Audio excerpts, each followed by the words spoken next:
What kind of stories are appropriate for children? One of the stranger things that has happened since the 19th century is that we have this idea that there are such a thing as stories for children.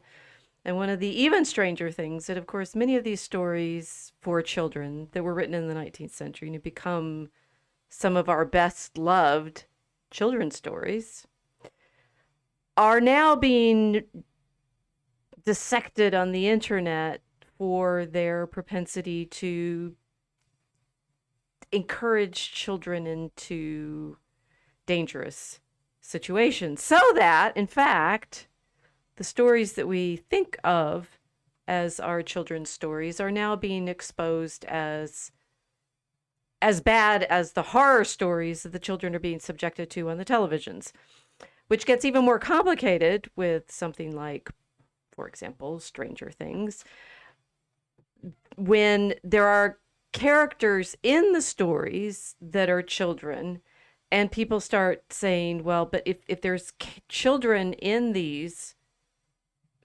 portrayals of horrific things that are happening, that seems to suggest that these are stories for children, and round and round and round and round and round. I had no idea. Say I'm a noob, right? So you all know I only just started watching Stranger Things a few months ago, back there in October, so that we could warm up to watching the Thanksgiving release of season 5 last week. And innocently enough, I thought, we will say something about this on the internet, only to be deluged by debate over exact what happens when you show horror that involves children. Does that not, in fact, implicate the children in the horror? And oh, by the way, all of your favorite children's authors, from Roald Dahl to C.S. Lewis to, yes, of course, Lewis Carroll, were grooming innocent children into diabolical sexual activities in the first. Oh, wait. we are here on the Mosaic Ark, willing to ride the flood of this conversation, but not so much spoiler alert as we had last week, but content warning. There may or may not be stories that are appropriate for children being talked about on tonight's Mosaic Ark. Welcome to the Mosaic Ark.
Okay, I blame everybody, not myself. I had no idea this debate was as vicious and fraught as it clearly is, thanks to, I don't know, the internet, X, Yes. the fact of children's stories. Who knows? Step in a minefield, did we? Well, certainly. I mean, okay, so everybody, if you wonder what we're talking about, Casey wrote a lovely essay for our newsletter last week. You should follow our newsletter. You can check it out in the comments, in the what do you call the stuff underneath our videos, right? The Comments. well, it's not the comments. It's the informational stuff where all the links are, right?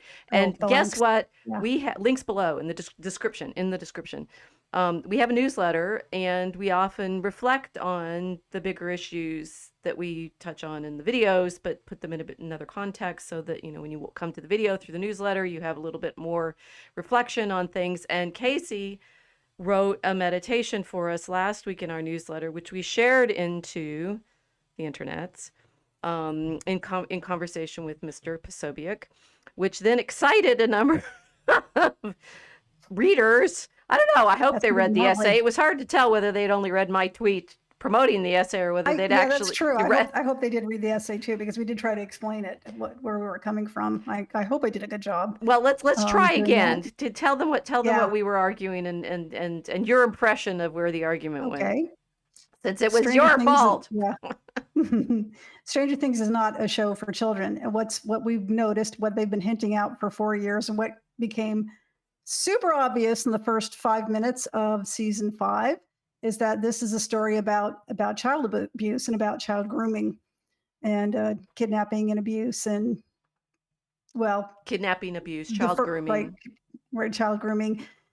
The first 5 minutes were shocking. Now some people said it showed a child rape. It did not, but it showed what people could actually connect the dots in their head and say, well, you know what, that looks like it could be construed as shockingly sexual. And that's true. And I think they did that on purpose because they didn't want to abuse, young actors, of course, obviously, but they needed to tee it up so high, as I said in the essay, that nobody could miss this. This is about child abuse. And a lot of fairy stories are about child abuse, going back a very long time. And this discussion we've been having this and last week has been going back at least 100 years. I would like to read 2 quotes from Chesterton if I could. This is from Orthodoxy. Fairy tales do not give the child his first idea of boogie or bogey. What fairy tales give the child is his first clear idea of the possible defeat of bogey. The baby has known the dragon intimately ever since he had an imagination. What the fairy tale provides for him is a St. George to kill the dragon. And then the second quote, exactly what the fairy tale does is this. It accustoms him for a series of clear pictures to the idea that these limitless terrors had a limit, that these shapeless enemies have enemies in the nights of God, that there is something in the universe more mystical than darkness and stronger than strong fear. And I think that's the whole point of the series. These kids, these kids are fighting back, but it's also the whole point of the fairy stories. Hansel and Gretel fought back, didn't they? Yes, they're abandoned by their parents in the forest, starve because there's a famine, and the stepmother suggests to the father that it's better for the children to not be eating. Right. Yeah. Right. Not our food anyway. Right. Is the way she looked at it. Right. Which is abusive. And so they're abandoned, and then they're lured away by a witch with candy. Right. Mm-hmm. Hey, kid, want some candy? Did we hear that from our parents? Right up there in Hansel and Gretel. Yeah. That's right. Right. They made a whole house of candy. They're going to make it. They're not going to just offer you candy. They're going to offer you so much candy you can't turn it down. An offer too good to refuse. But don't take it, because only bad things happen. Yeah, the witch is going to fatten. They put Hansel in a cage to fatten him up so she can eat him. Yes. Yes. Yeah. Read the German originals. They're eye-opening. Yeah. They are for children. They were for children and adults, though, but they were warning tales. They're usually morality tales. Very, very, very strong moral backbone to all of these stories, but they're also warnings against danger. That bad things exist in the deep, dark forest, and you have to be on guard against them. And a lot of these messages were to be on guard for dangers to your soul, but physical dangers were also true. They've always been true. They're still true. So what the Chesterton quotation makes me think is like what I was saying in my mini monologue to start with is this phenomenon of thinking there's such a thing as children's literature is a 19th century phenomenon. That prior to the 19th century, there's no sense that there's such a thing as children's literature. As such, there's literally no such category of storytelling that we know of prior to the 19th century. And that we're doing this right around Christmas, right? Happy Advent, everyone. Or Blessed Advent. Yes. It's Blessed supposed to be Advent. penitential, preparing for the coming of the Christ child. Um, that prior to the 19th century, and specifically prior to the invention of Christmas books, which is like an 1840s publishing sort of marketing venture. That it was actually booksellers that first invented the idea of these like commercial book presents, right? We'll put out a special book for Christmas. Charles Dickens also, Oh, comes into this sort of creation of this literature, so that over the course of the 19th century, you get more and more collections of stories that count for children. And as Tolkien said in his lecture on fairy stories, they were never specifically meant for children in the first place. The fairy, like you're talking right. about Hansel and Gretel, it's like the children are in the story, or Snow White or something like that. That they're young people Mm-hmm. in the stories. But until the late 19th century, when they were marketed and packaged and marketed as you know whimsical nonsense for the nursery, they weren't Mm-hmm. specifically ever thought of as children's stories. And Tolkien also goes into this long thing about whether or not he thought children were especially like them or not. He thought children liked other kinds of stories as Mm. well, and not just ones that have like Disney level fantasy in them. Right. Right. What interests me is that this phenomena of stories created specifically for children comes at a time when children are whether people are trying to pass laws protecting children from work, Right. from workhouses and from mills and mines. And this is during the age of photography as well. So people were being bombarded with this message, and they weren't wrong that children need to be protected because they're innocent. Their innocence needs to be protected. So how do you do that but still warn them of danger? So this is very interesting because you're describing the context in which they suddenly need to be protected, because there's situations from which they have to be protected that hadn't existed before. True. Factories, Well, not well. if Maybe they photography. hadn't existed in a long time, Well, but no, the children. the So mines did. the mines did, and they're feeding the factories. So it's a Hmm. 18th, 19th century. I mean, child labor laws are a huge thing in England over the course of the 19th century, which is a good point. Photography is, of course, invented in the mid 19th century, and curiously, in Victorian England, there's a whole genre of taking photographs of naked children.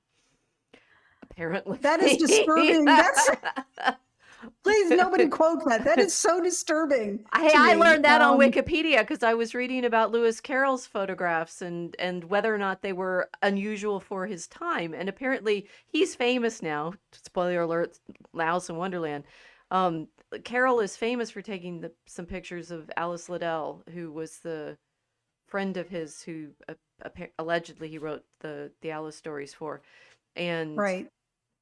he took he liked taking photographs, so he took a number of photographs of her in either sort of waif-like costumes or naked, clothed like Eve. But apparently he wasn't the only one. There's lots of photographs out there that were taken in the period by um, What uh, I maybe I'm wrong. What was the attitude towards public nudity in Victorian England? I thought it was pretty strictly against it.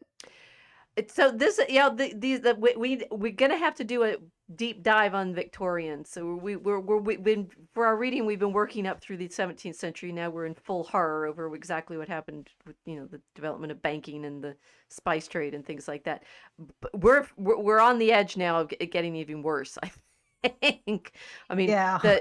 well, there's a whole sub industry in academia of the hypocrisy of what happens in the 19th century in terms of the cult of domesticity versus the presence of prostitution in the cities and things like that. And I don't Dodgson, Lewis Carroll, always claimed that he was taking these pictures because he was celebrating the innocence of the children. And this is actually it's topical for the problem of thinking about Stranger Things, because apparently he always made sure that there were their parents accompanying them when he was doing this Well, thank photographic God for that. exercise. But Gee. whether whether having parents present is going to help protect you or not is it depends on what your parents are up No, to. some, well, okay, most famously from our generation, Brooke Shields Hmm. had pictures like this taken of her. She was a very beautiful child.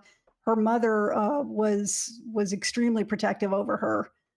But in my mind, this was the 1970s and shouldn't have mattered. I don't think she, I don't think she should have allowed her daughter to have those pictures taken of her. But it's different than what you're describing Dodgson did.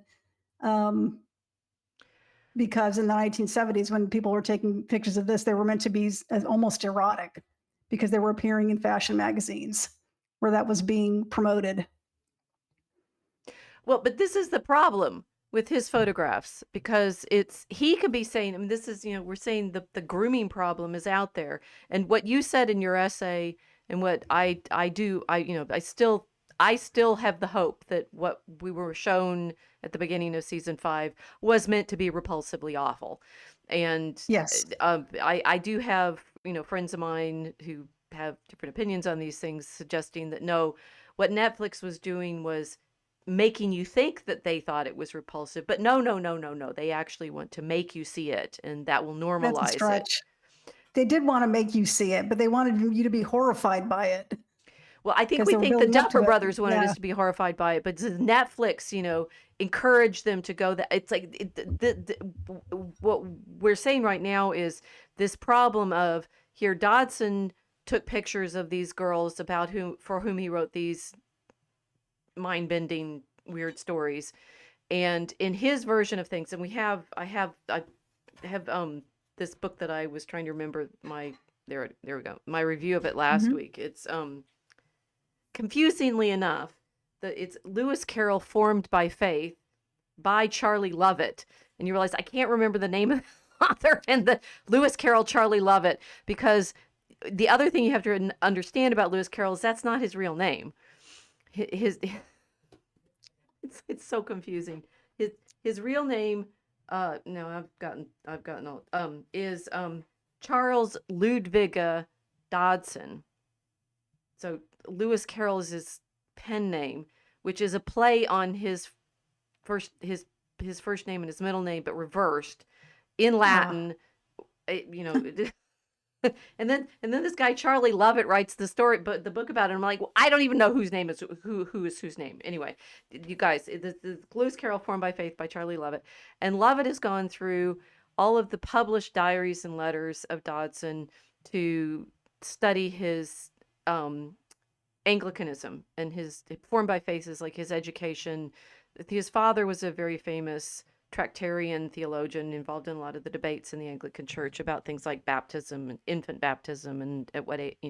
The Dodson's Charles, and I can't. Dodgson is such an impossible name to say. That's probably why he went with Lewis Carroll for his pen name.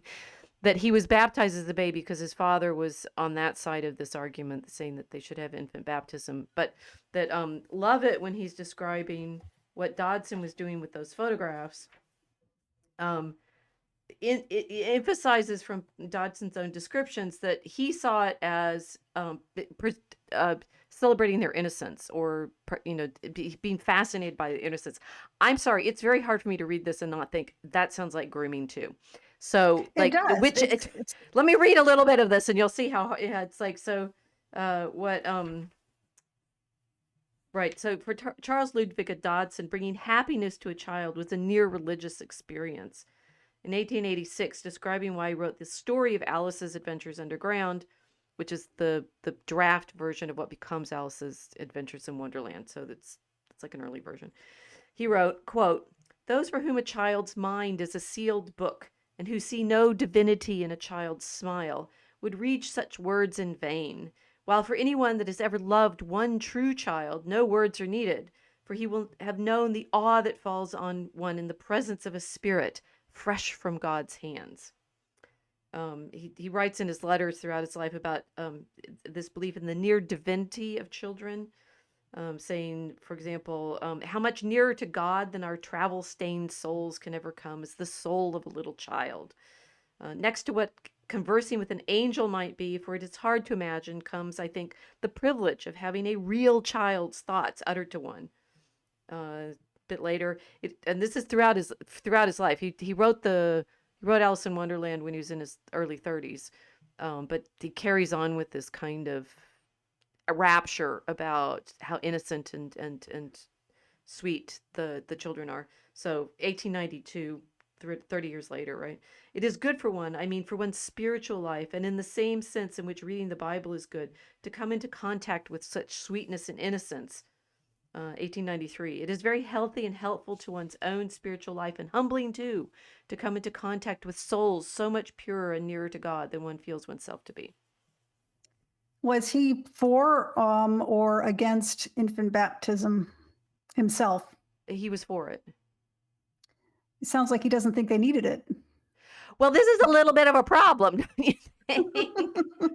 So, Right. and this is where Lovett puts his the photographs.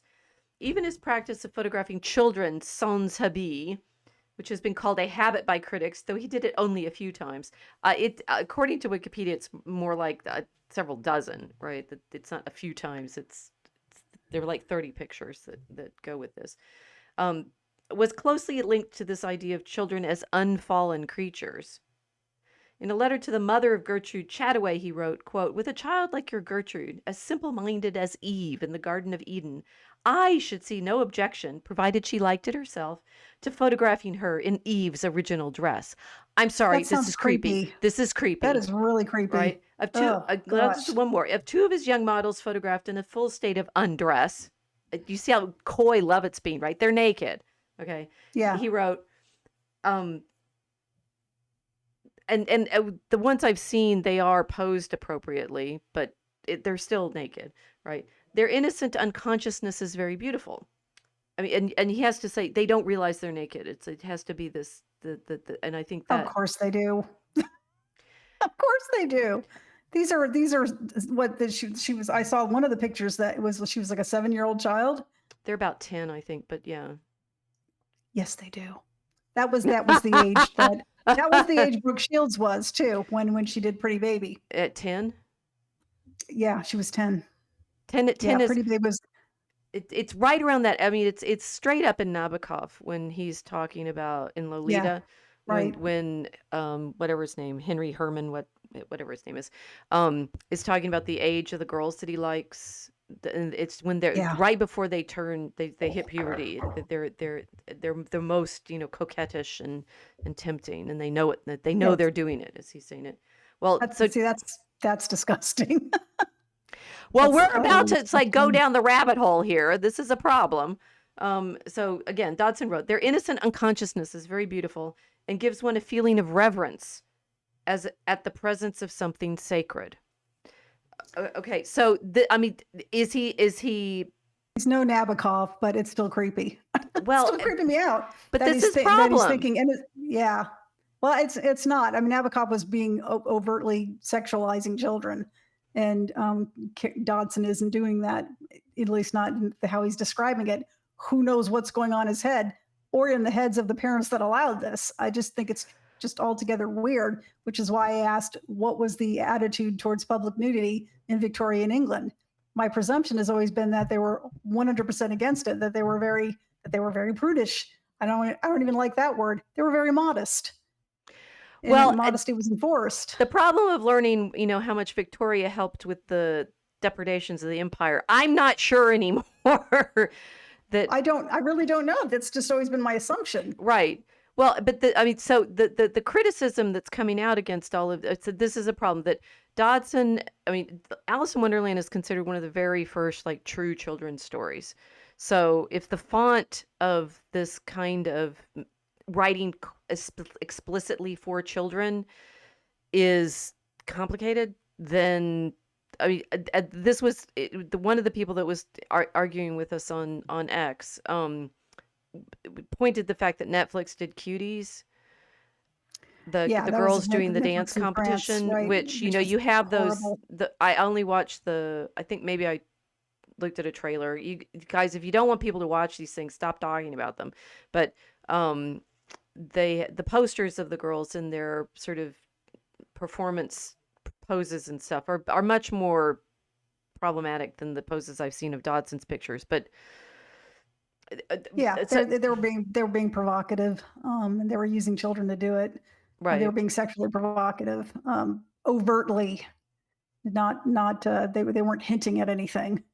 That was the whole idea behind it, is that they were basically dancing like strippers.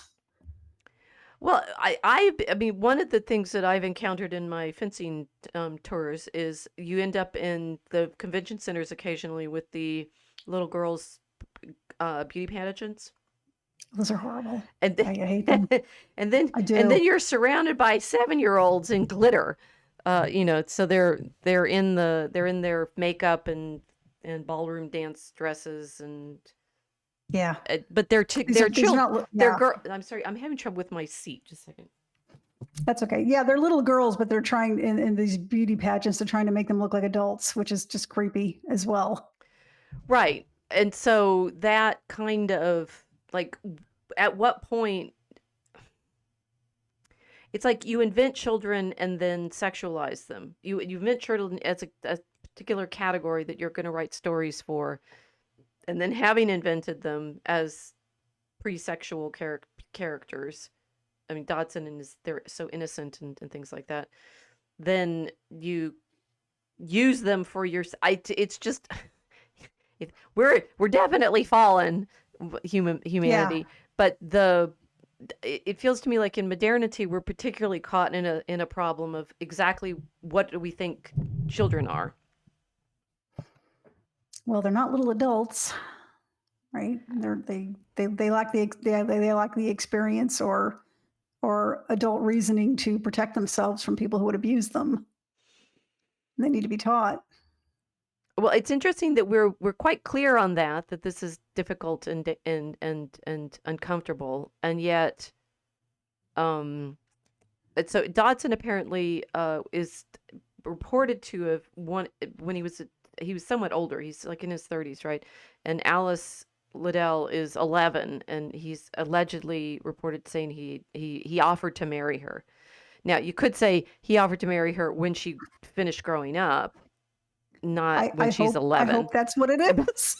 And I well, I really hope mean, but so. we have the timeless example of Romeo and Juliet, and the whole point of her is she's 12, right? Right. And her father is contracting her to marry the County Paris, who is probably in his 30s, and we do know that Hmm. that kind of marriage arrangement was made in these patrician families in Renaissance Italy. Hmm. The husbands are typically 20 years older than the wives, and it's not unheard of. Right. I think she was a little older than 12, though, wasn't she? So she's Mm-mm. going to be 13 or 14. She's 12. Mm, If you listen to the script, she's going to be 13 come next something or other. She's way okay. younger than she's usually portrayed by the actresses that play it. Yeah. Oh, right. For obvious reasons. No, But it's in the script. She's I think she's yeah. 12. I don't know how old Romeo's supposed to be. He's a teenager. He's I hate that play. maybe. I've Well, said this again, I before. I think we're really hate that supposed to hate it, play. but it's like, okay, let's not do the Romeo and Juliet rabbit Okay. hole right I now. will go off on a tangent. She's right to Yes, stop me. Okay. please. I'm trying to. Well, okay, so I hate it for reasons that have absolutely nothing to do with today's topic, but go on. it's interesting. Okay, and just to add another horror to the situation. So, I somehow have managed to be on X. I have nearly 6,000 followers now, thanks to a certain mention yesterday by a certain friend of mine. Cool. That means more people saw me briefly before I wink back out into obscurity. Um, and but I don't tend to pursue long debates on X because they're only fun for so long. And then you're just Yeah, like, it's not a great format for it. it's a Yeah. terrible format because very often end up with arguing with people that don't say who they actually are, and so you're just fighting. You have to. Well, anyway, we can do a whole nother stream on the etiquette of bouting on X. Anyway, one of my other longer debates on X was with a woman who was insisting that Christians promote child marriage because of the Virgin Mary. And her premise there was she was pointing to some practices in allegedly the South, allegedly among evangelical Christians who allegedly marry their girls off at 12 or something, and saying that they used the Virgin Mary's age at, here we are in Advent. So if you're reading the Office of the Virgin right now, you're reading the story of the angels coming to her and announcing her conception of our Lord. That in the late antique elaborations of these, the early, well, anyway, second or third century elaborations of these stories, she's said to be, and then it's like fill in the blank exactly how old Mary is supposed to have been. It's usually quite young, Yeah. whether it's 14, 15, or 16. I always heard 13. But So yeah, again, it's not in Luke. She's not given an age in Luke, and so you have to right. depend on the Evangelium. It's presumed I think it's presumed she's very young because she's unmarried and Right. her parents are elderly and they need to marry her off for her protection because she has to go into somebody's house when her parents are gone. Well, so she's in the elaborations, again, it's not in Luke. In the elaboration of the story, she's been living in the temple, and when she hits puberty, the priests say she has to leave. So that's, the presumption is she's just, newly a woman, but still Right. still very young. And this woman who I was arguing with on then Twitter was insisting that because of Mary and devotion to Mary, all Christians were pedophiles too. So let's just say Okay, that's these not the slippery pedophilia, slope on this yeah. stuff is pretty depressing. You It's yeah. There are some very very young marriages in our country because a lot of the laws in the books haven't changed in several hundred years.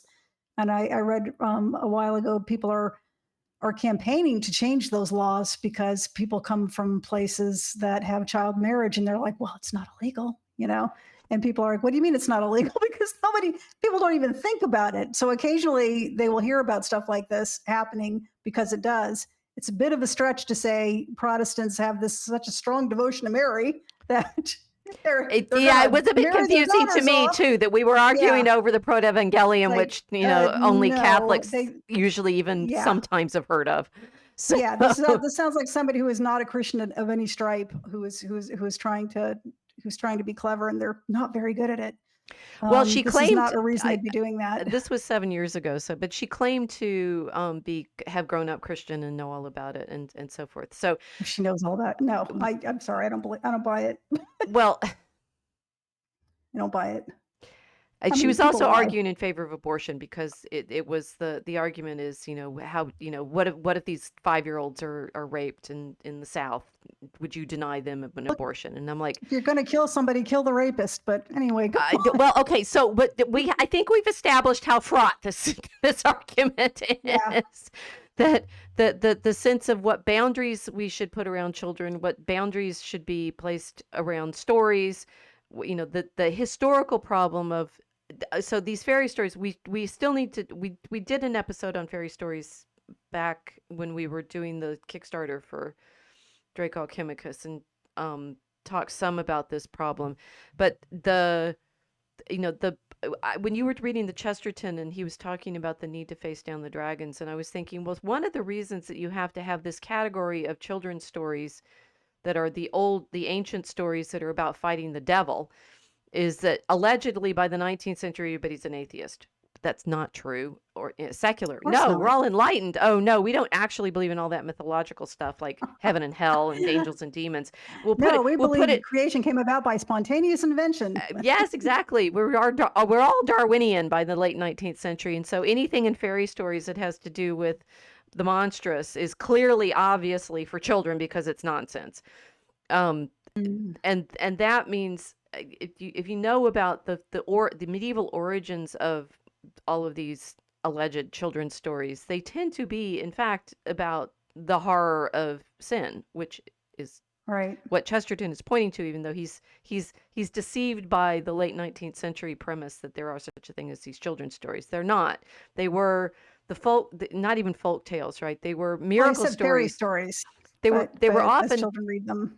yeah, but they're fairy stories though. The fairies will steal your children away and give you demons back as changelings, or Right. they'll grab you and take you down into their underground, realms, and you'll come out and 100 years later and everybody you knew is dead or something like that. They're not nice Mhm. stories.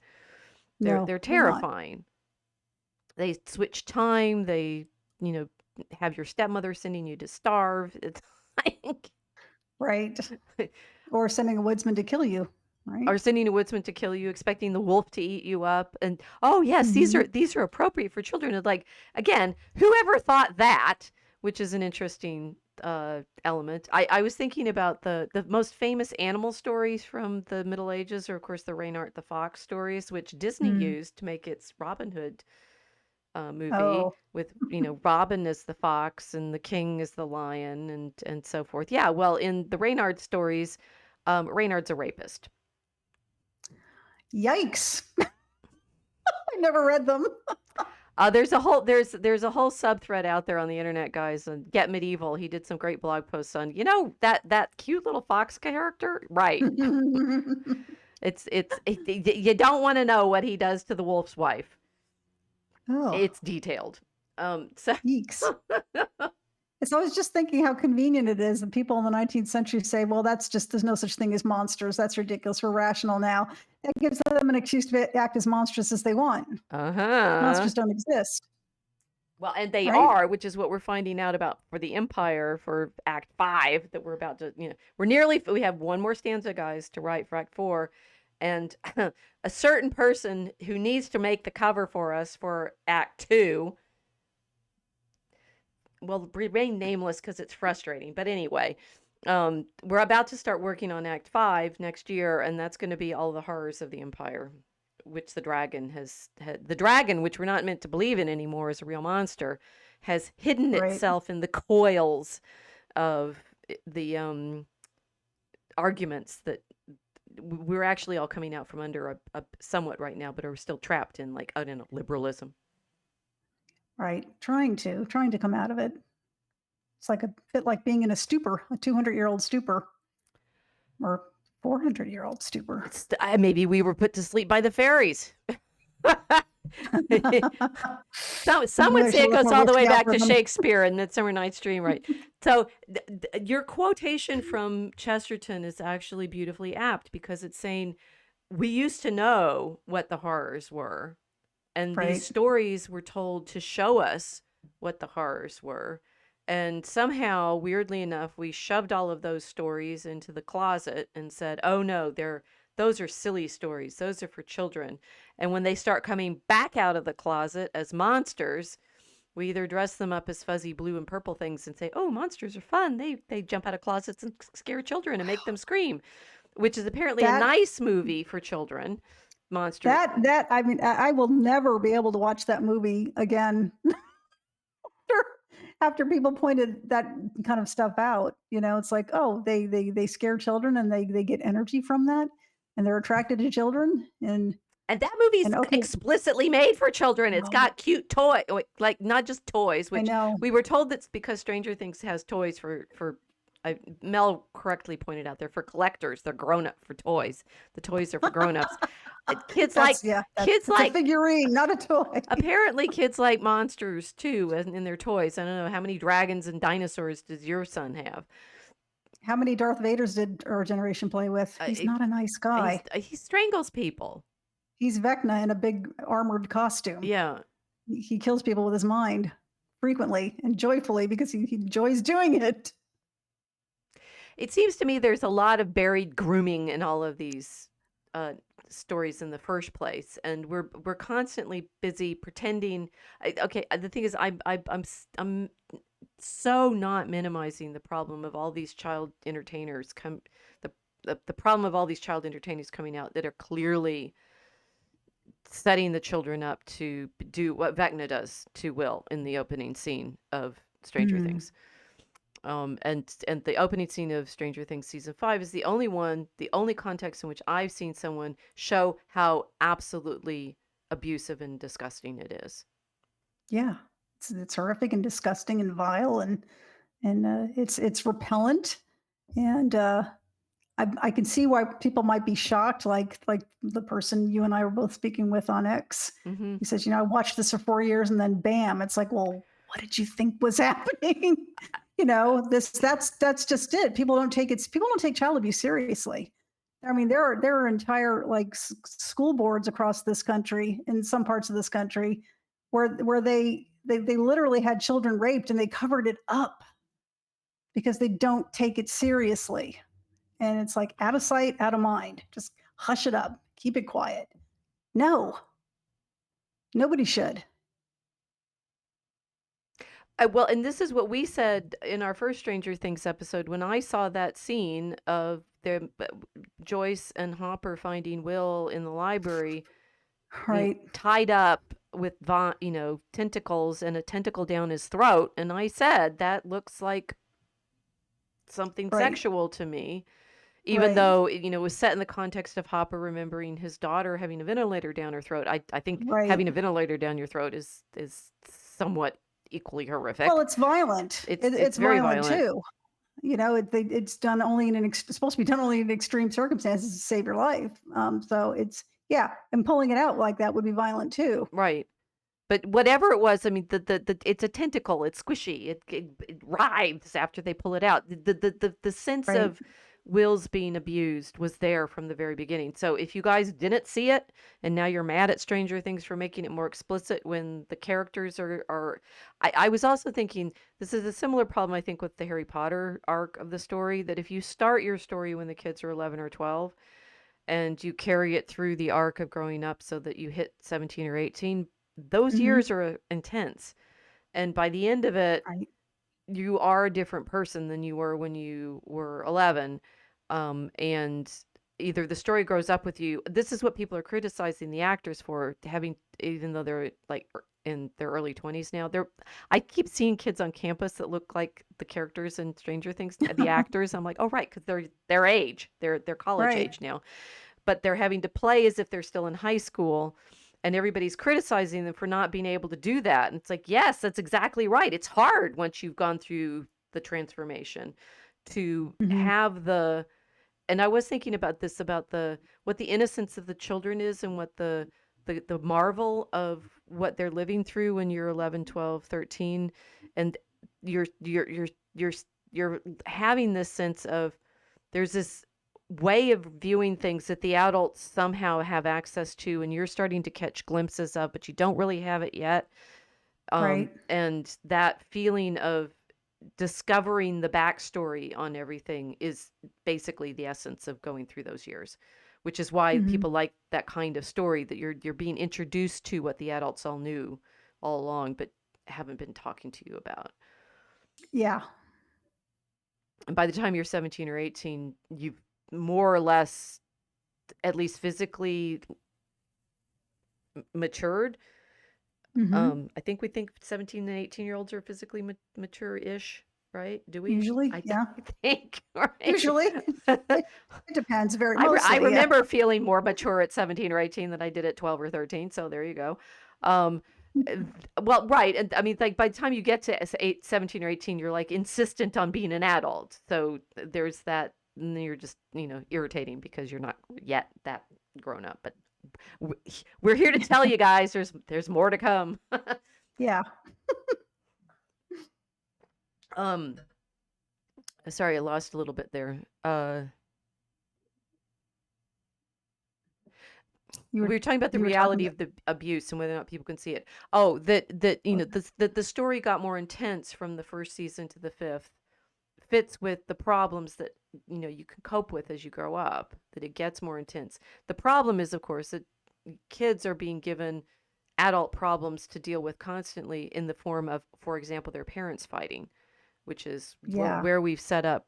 We've got Holly now, which I've started the slide. So we've got Holly in her adventure Yeah. costume. When in fact, as we know, at this point in reality, she's tied up like Will with something stuck down her throat. Right. This is like the Matrix. Yeah, Yes, she's inside Henry Creel's mind right now, and she doesn't realize what's happening to her physical body.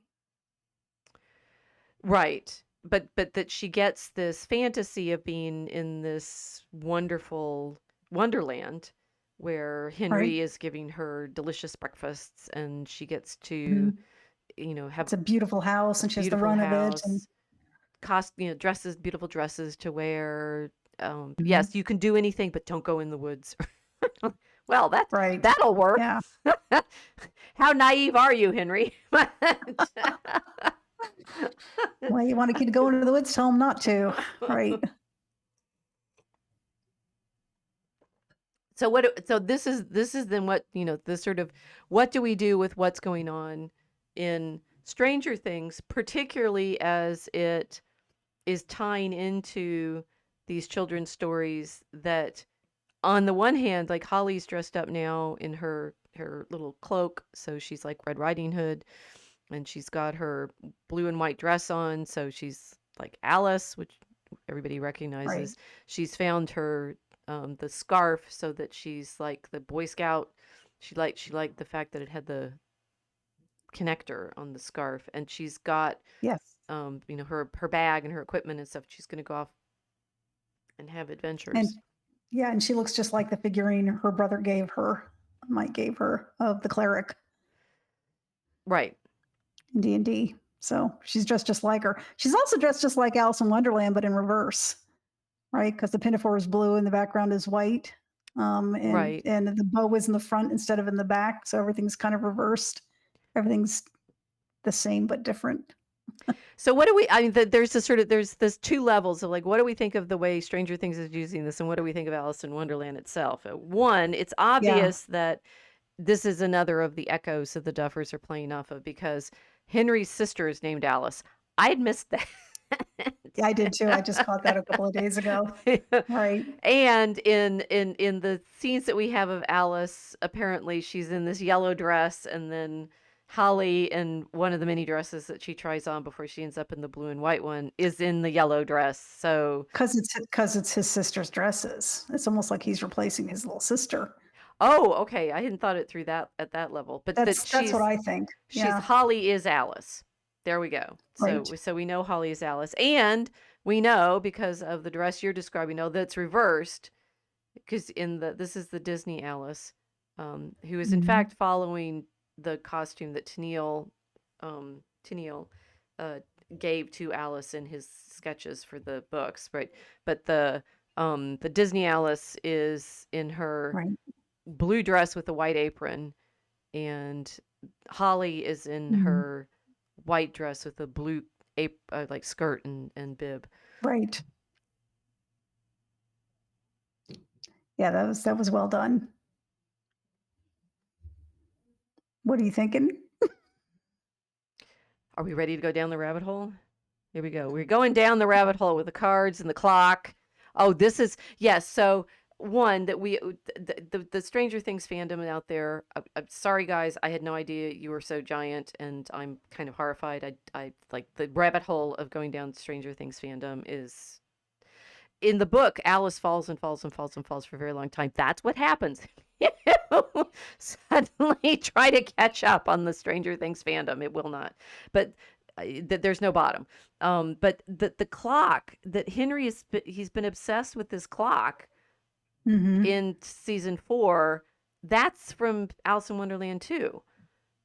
Right. Like, it's It all from is. Alice in Wonderland. So the speculations are gonna play out Mhm. immensely, or are we actually in some kind of wonderland, and they've the Duffers have said it's not going to be like a dream, so they can't just have it be like Alice waking up from her dream and finding out she's still Mhm. by the river with her sister. But we're down the rabbit hole, and of course, once you go down the rabbit hole, there's no going back. Are we ready to go in? Let's do it. Okay, here we are. So here's Dodgson, and I was inspired to want to talk about this because I'd done a review for the Journal of Religion of this Charlie Lovett book. And I was particularly, so when in my review for the book, I said yes, I fine. I've never really studied Lewis Carroll that much, but I obviously studied Tolkien and I studied Lewis, and so I'm interested in their deep backstory as writers of English stories. And Dodgson is obviously the sort of the OG Oxford Don, he taught mathematics, who writes children's stories that make him famous. Dodgson became incredibly famous in his lifetime, so much so that he was constantly invited to give lectures to children.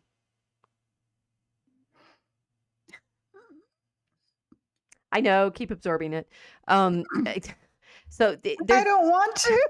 there's a number of photographs of him. One, he was apparently fairly tall. He was 6 foot tall. Two, we have a number of photographs of him. This one I picked is around the age that he was when he wrote the Alice books, and he allegedly first told the story of the Alice books in on 4th of July 1862, when he had taken the Alice and her sisters Edith and Lorena, the children of the dean of Christ Church, on a rowing trip up the river from Oxford. So he's taken the girls. He's himself is 30 something. How old is he?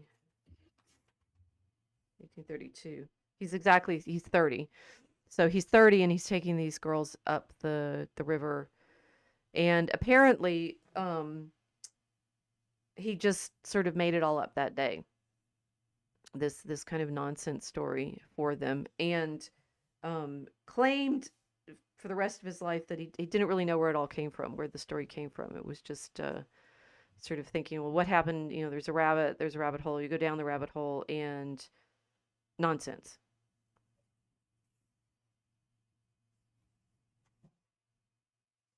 Well, that would explain why he said it didn't mean anything. That he was just creating an entertaining story.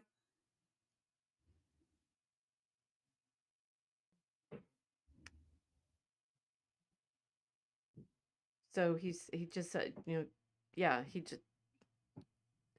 So what was frustrating for me reading the book was I kept thinking, being used to Tolkien and his extensive letters when people wrote to him about what his stories meant, I expected that there would be similar archive for Dodgson when people, if and certainly finding out that he was as popular as he was actually ordained as a deacon in the Anglican Church, although never a priest, right? So some of the papers that Levitt, I'm gonna keep saying that name right, Lovett, some of the papers that Lovett talks about were sermons that he gave, and he did preach for children and things like that. But in his diaries and his sermons and his letters, he's really boring. So are you saying you doubt he could be this creative? Well, it's like it's a disconnect. There's a big, and he wrote this one and The Looking Glass, and he wrote some other stories too. There's a very interesting one where he has this gemstone that they have their prayers set in or something like that. There's other stories out there that are quite curious, but that he had these, although he liked preaching to children and was invited to talk to children a lot, he doesn't Lovett found nowhere in his papers any explanation of what he thought the Alice stories meant. My mind was blown. It was too frustrating to me because he has some things like when he yes. So Dodgson first told the story of Alice's adventures during this rowing trip. The inspiration of that summer afternoon became Alice's Adventures Underground, a manuscript book that he illustrated for Alice, and later expanded into Alice's Adventures in Wonderland, published in 1865. 6 years later, he published the sequel, Through the Looking Glass and What Alice Found There. Dodgson only ever claimed the books as nonsense stories. As to their religious nature, he wrote, I can guarantee that the Alice books have no religious teaching whatever in them. In fact, they do not teach anything at all. And you're just like, this is so frustrating because he is otherwise intensely interested in educating children in their faith. And yet the thing for which he is still famous, he claimed had no point. They're just nonsense.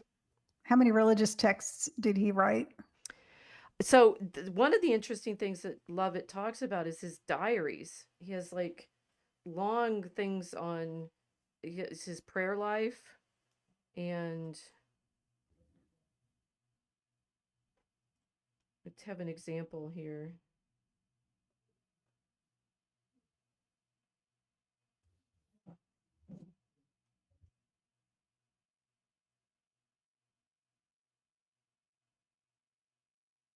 Okay, so here this is interesting. When he actually weighed in writing letters about appropriate and inappropriate literature for children. So,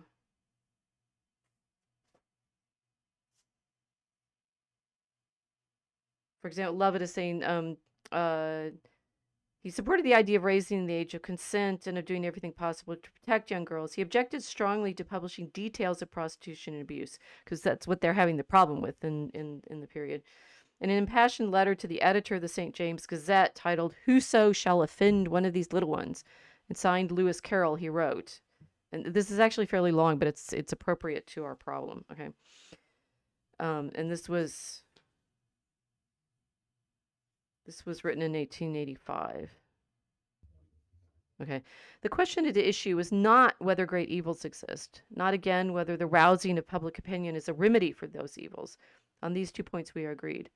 The real question is whether this mode of rousing public opinion is or is not doing more harm than good. They're trying to draw attention to the problem of prostitution, and so he's saying whether this is working. And the worst of the danger is that all this is being done in the sacred name of religion. If we had no other evidence for the existence of a devil, we might find it, I think, in the argument from design, in the terrible superhuman ingenuity with which temptation is adapted to the taste of the age. I plead for our young men and boys whose imaginations are being excited by highly colored pictures of vice, and whose natural thirst for knowledge is being used for unholy purposes by the seducing whisper, "Read this, and your eyes shall be opened, and ye shall be as gods, knowing good and evil." I plead for our womankind who are being enticed to attend meetings where the speakers, inverting the sober language of the apostle, quote, "It is a shame even to speak of those things which are done of them in secret," end quote, proclaim that it is a shame not to speak of them, who are being taught to believe that they are still within the bounds of true womanliness and modesty while openly discussing the vilest of topics. It's like now, right? It's like if we talk about the child abuse, if we talk about prostitution, are we making it worse? And he's saying, yes, we are. You shouldn't be talking about this stuff. And who all too soon prove by the eagerness with which they turn to what so lately was loathsome to them, exactly the argument that was being made in our debate on X, right? Mm-hmm. If you show this stuff, people will become enticed by it. That there is but one step from prudishness to pruriency. Above all, I plead for our pure maidens, whose souls are being saddened, if not defiled, by the nauseous literature that is thus thrust upon them. So he would probably agree with people saying on Netflix, stop showing this stuff. So the thing is, it's therefore very interesting that because of the photographs he took of the girls, and because of arguments that are being used thanks to the Jefferson Airplane song about Alice, that his stories were written specifically to do the thing he says you shouldn't do at all, which is to corrupt the children with them.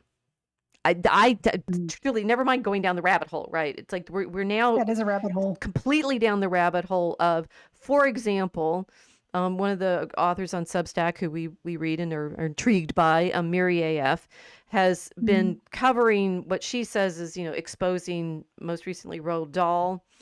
Also, she's done stuff on C.S. Lewis, hinted at saying it's Tolkien, and footnoted, but the footnote went to a weird, not really great. It was like a bunch of videos that have been removed from the internet, so you can't watch them. But anyway, saying that Alice in Wonderland has been used by MK Ultra mind bending programs. So there you go. Lewis Carroll is part of it. I'm sorry, that's absurd. Even if you give that, maybe his fascination with the innocence of these little girls was weird, which I think it was. It's a bit of a stretch to say, and then he helped found the MK Ultra program. That's like you said, it's the Jefferson Airplane thing because they turned it into an LSD song. Right. But this goes back to the argument that in all of this mind control training, Miri is suggesting that C.S. Lewis, not just Lewis Carroll, but C.S. Lewis is purposefully doing this in the Narnia stories, and that there's weird, um, associations between him and the character and the woman that, or the girl that he modeled Lucy on. That was Eventually, his goddaughter, wasn't it? yes, but Was he? again, there's, why is this older man interested in this 16-year-old, or maybe she was 14? Why is she living in his house? She's housekeeper. No, she's this, refugee from the evacuations of the children from London during the bombing, or et That was cetera, et pretty cetera, et common. cetera. Yeah. Right, but it's the problem of, if they're grooming these kids like Netflix, like Stranger Things is showing Vecna as Henry to be doing to Holly. Yeah. He is Dodgson here in his Henry character, and he's actually a Vecna. I couldn't say just based upon anything other than he had what today would be considered a very odd fascination with the innocence of children and their naked bodies as an expression of that. That's just I don't that's just icky to even say, but that's what it is. It's icky to me to say because I've just seen how that children have been abused. After the invention of photography, nobody could ignore it. Right. I'm sure it happened before the invention of photography, but the photography itself became a vector of abuse.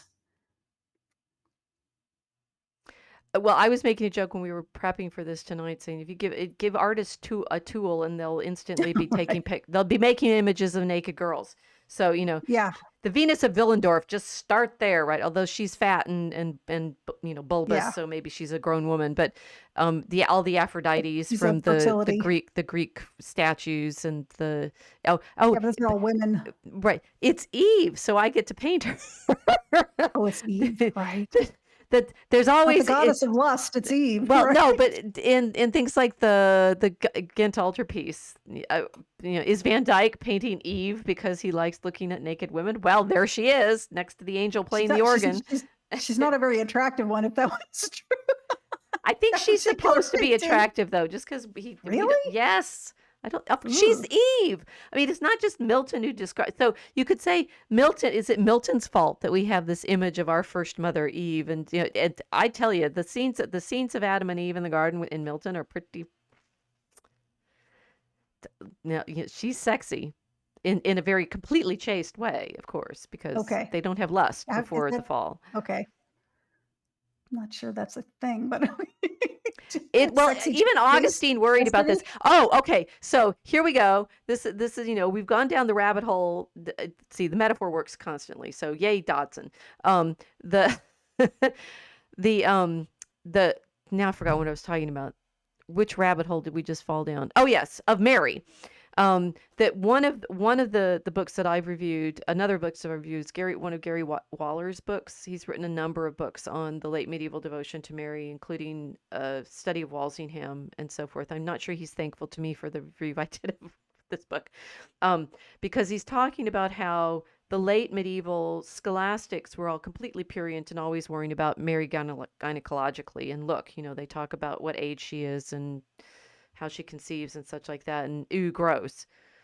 Um, and I had a problem with that because the people that he's citing saying that that's the obsession that they have are the Protestants, Oh, who are right. pointing out that, these Catholics, they're also prurient and such. They talk about all these things about Mary, and I'm like, which of Right. So you is they making were this prurient? yeah, It, they it- were ascribing it to them as a way to defame them and like right, steer people away from them while doing it themselves by while drawing doing it attention themselves. to it. Same thing they're doing today. Yeah. Well, but this seems to be a persistent problem. It's the one that Dodson is pointing out in that letter when he's saying if you're Hmm. talking about prostitution, if you're doing demonstrations of, there's one reference in what I didn't read to someone who bought a girl for like 3 months, and I don't know. It's like if you're doing this to make people aware of the abuse by demonstrating the abuse, are you making it worse, or are you actually drawing attention to the problem and therefore hoping that people will turn away from it? And Dodgson was saying, if you show, it's like you and I are of an age when they took us to the gym and showed us the videos of all the drug use. Oh, we actually had a film case. strips and videos. No, we had a case go on, like a physical case going around with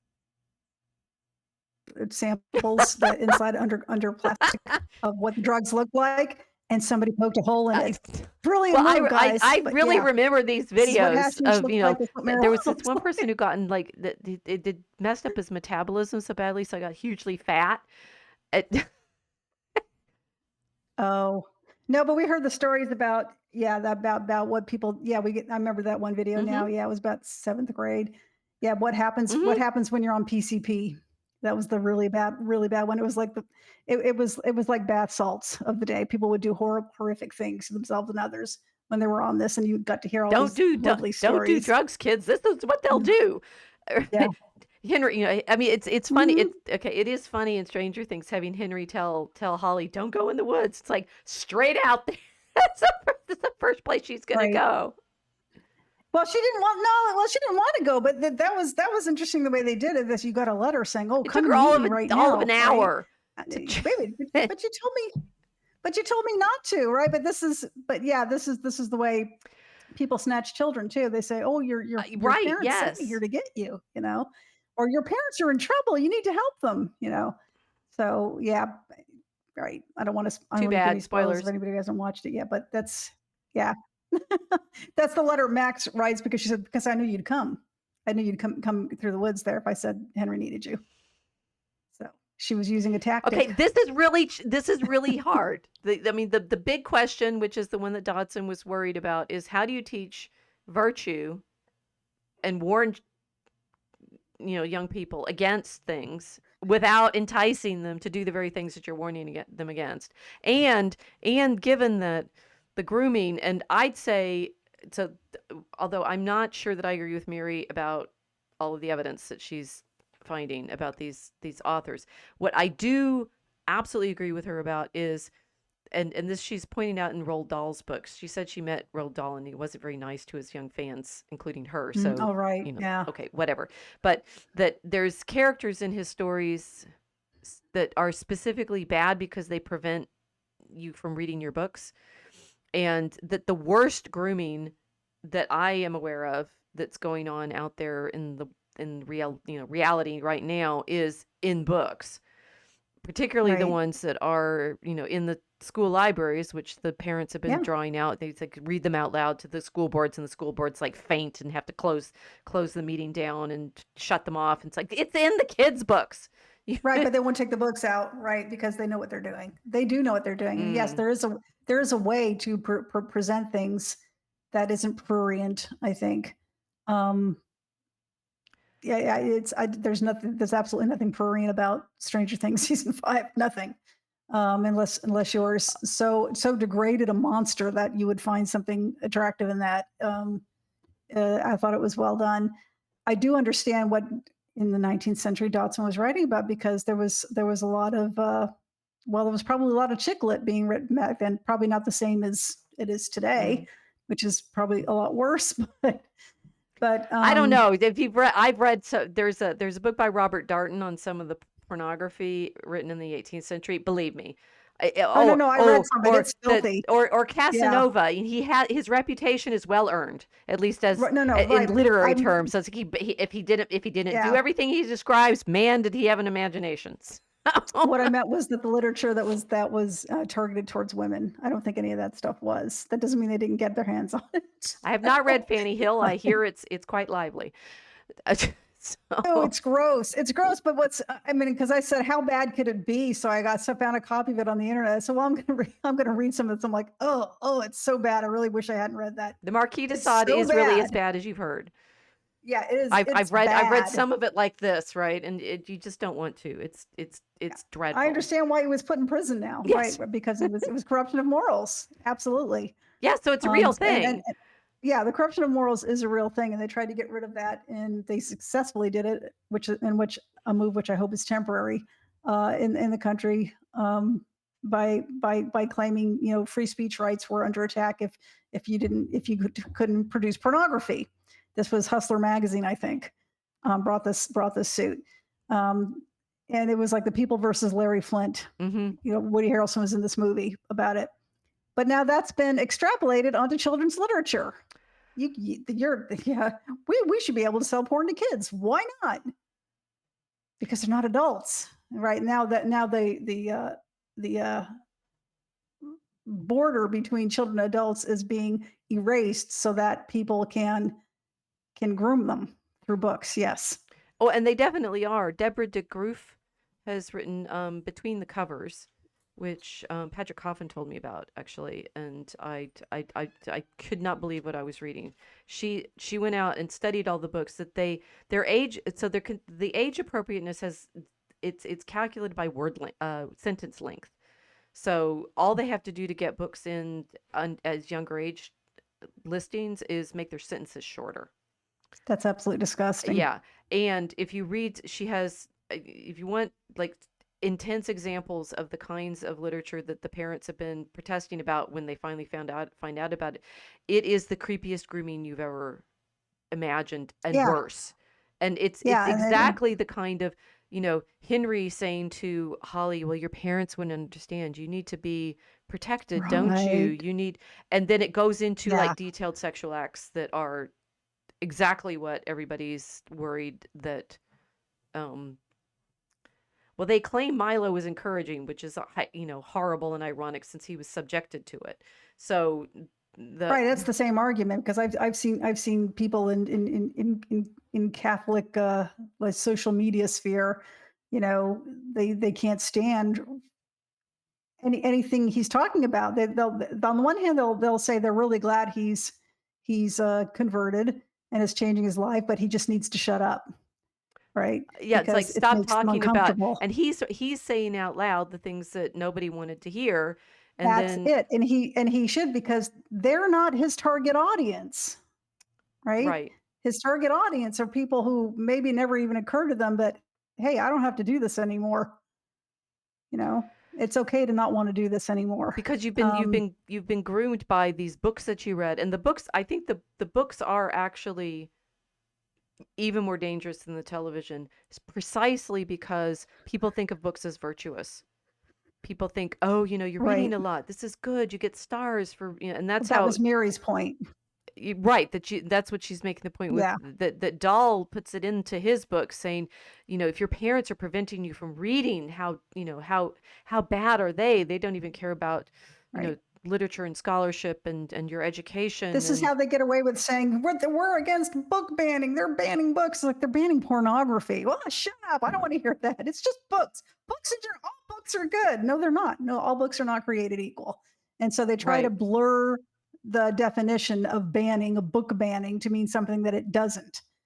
Children have never been allowed to buy straight pornography, and now it's put in directly into their books because there's no picture, so it doesn't count, right? Right. And sometimes there are pictures, by the way. Sometimes there are pictures, really and the people allowing this and pushing this need to be run out of their jobs today.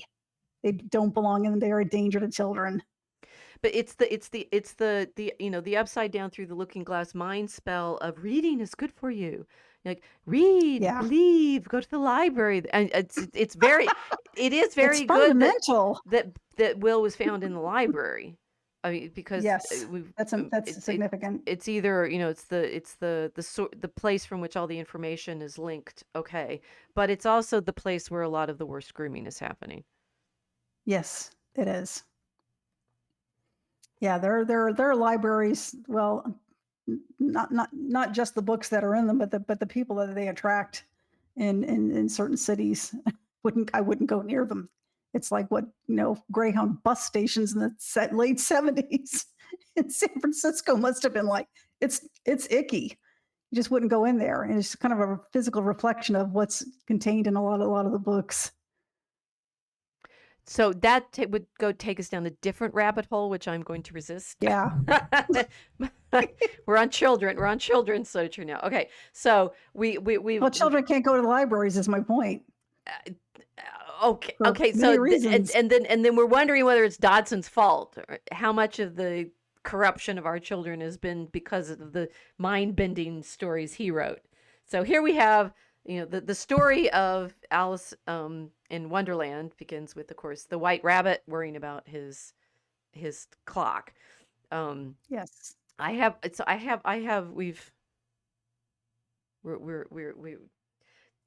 there's always more in these things than we could probably get through in the appropriate amount of time. But the White Rabbit. Okay, we're looking at a clock now. I'm looking at my clock as we're looking at the White Rabbit, looking at the clock. How much time do I have, and what do I want to concentrate on?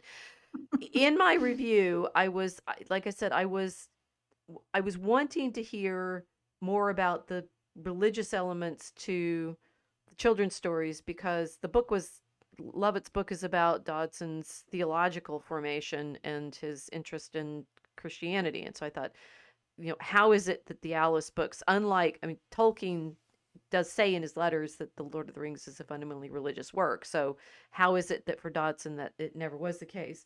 But what Lovett suggests is, well, but on the other hand, it's actually rather difficult to believe that Dodson, who basically spent most of his life reading scripture a lot, like daily, when he went to write something, even as a sort of frolic, just sort of a whimsical meditation, would not include things that actually mattered to him in terms of identity, specifically his Christian identity. So, the one thing that people love citing about faith is what the White Queen tells Alice in the second book in Looking Glass, when Alice is trying to understand whether or not she's. I'll find this just a second.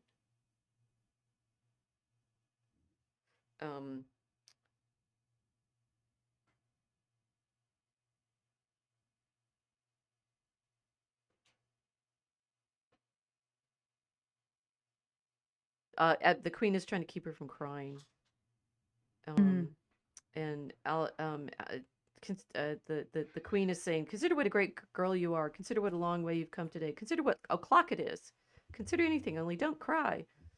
Alice could not help laughing at this, even in the midst of her tears. "Can you keep from crying by considering things? That's the way it's done. This is the White Queen she's talking to, not the Red Queen. This is the way it's done," the Queen said with great decision. "Nobody can do two things at once, you know. Let's consider your age to begin with. How old are you?" "I'm 7.5, exactly." "You needn't say exactly," the Queen remarked. "I can believe it without that. Now, I'll give you something to believe. I'm just 101 5 months and a day." "I can't believe that," said Alice. "Can't you?" the Queen said in a pitying tone. "Try again. Draw a long breath and shut your eyes." Alice laughed. "There's no use trying," she said. "One can't believe impossible things."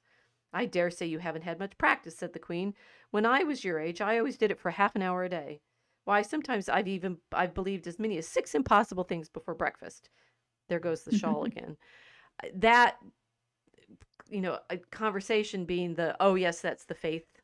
It's like, I can believe impossible Right. things because faith is impossible, which is not what they're talking about. They're talking about holding contradictions.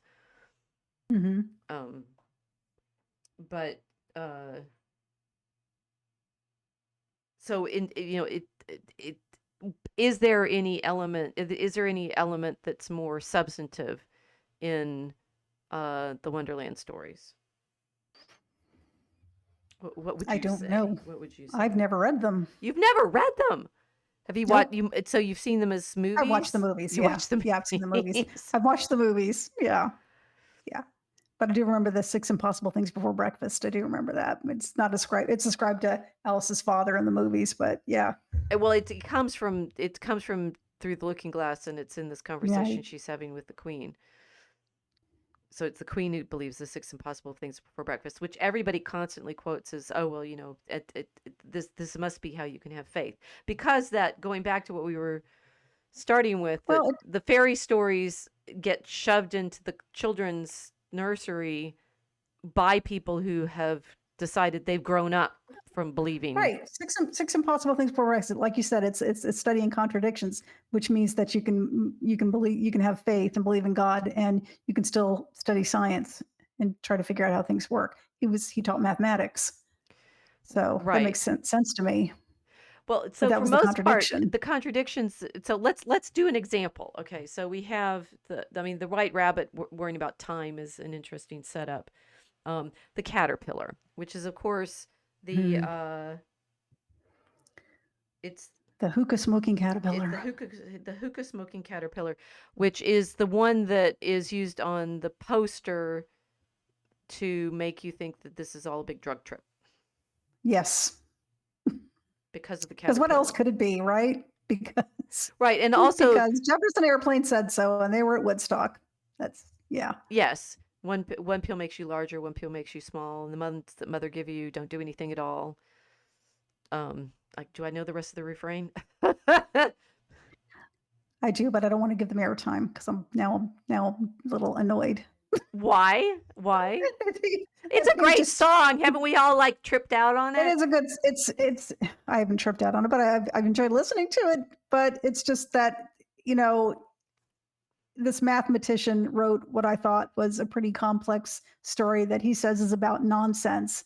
It's a worldwide cultural phenomena. He gives lectures to children for years to come. When he dies, he leaves all of his money to the Great Ormond Street Hospital for Children. And in the 60s, it's just a drug song, you know. So that's annoying. Succinctly problematized here. Yes. So, but this is this beat. It's like in the moment when we're talking, Miri and others are insisting that yes, it is. We are the ones who got mind flayed and believed that this was about anything other than a drug trip because, well, for example, in the mid 19th century, the English are busy selling opium to the Chinese. I do find it interesting that the caterpillar is smoking a hookah right now. Like, why that? Of all, the white rabbit has a watch. The the queen and her Well, court are worried maybe he's about meant to be tarts, Chinese. but Well, maybe he's meant to be Chinese. Maybe he's meant to be a silkworm. Silk caterpillar.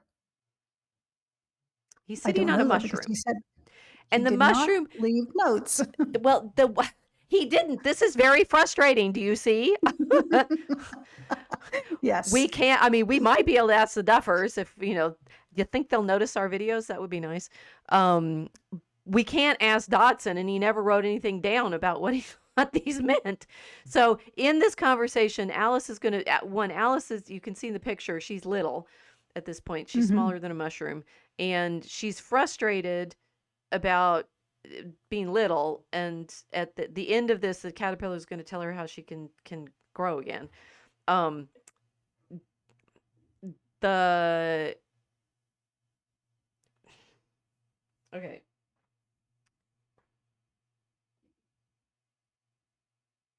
Let's read some of this. Since you haven't read it, and clearly nobody else has because nobody I wish reads I the had books. now. Didn't you know that reading the book is the virtuous thing to do? How could you only watch the movie and not read the books when we all know that reading the books is what the virtuous kids do? Okay. So she's come up to she's come up to the mushroom. It's really big. She looks around it, and then it occurs to her that she needs to look on top of it. She stretched herself up on tiptoe, peeped over the edge of the mushroom, and her eyes immediately met those of a large blue caterpillar that was sitting on the top with its arms folded, quietly smoking a long hookah and taking not the smallest notice of her or anything else. The caterpillar and Alice looked at each other for some time in silence. At last, the caterpillar took the hookah out of its mouth and addressed her in a languid, sleepy voice. Okay, the caterpillar's drunk. Drunk. Yes. Right? It's Who opium smoke. are you? Said the caterpillar.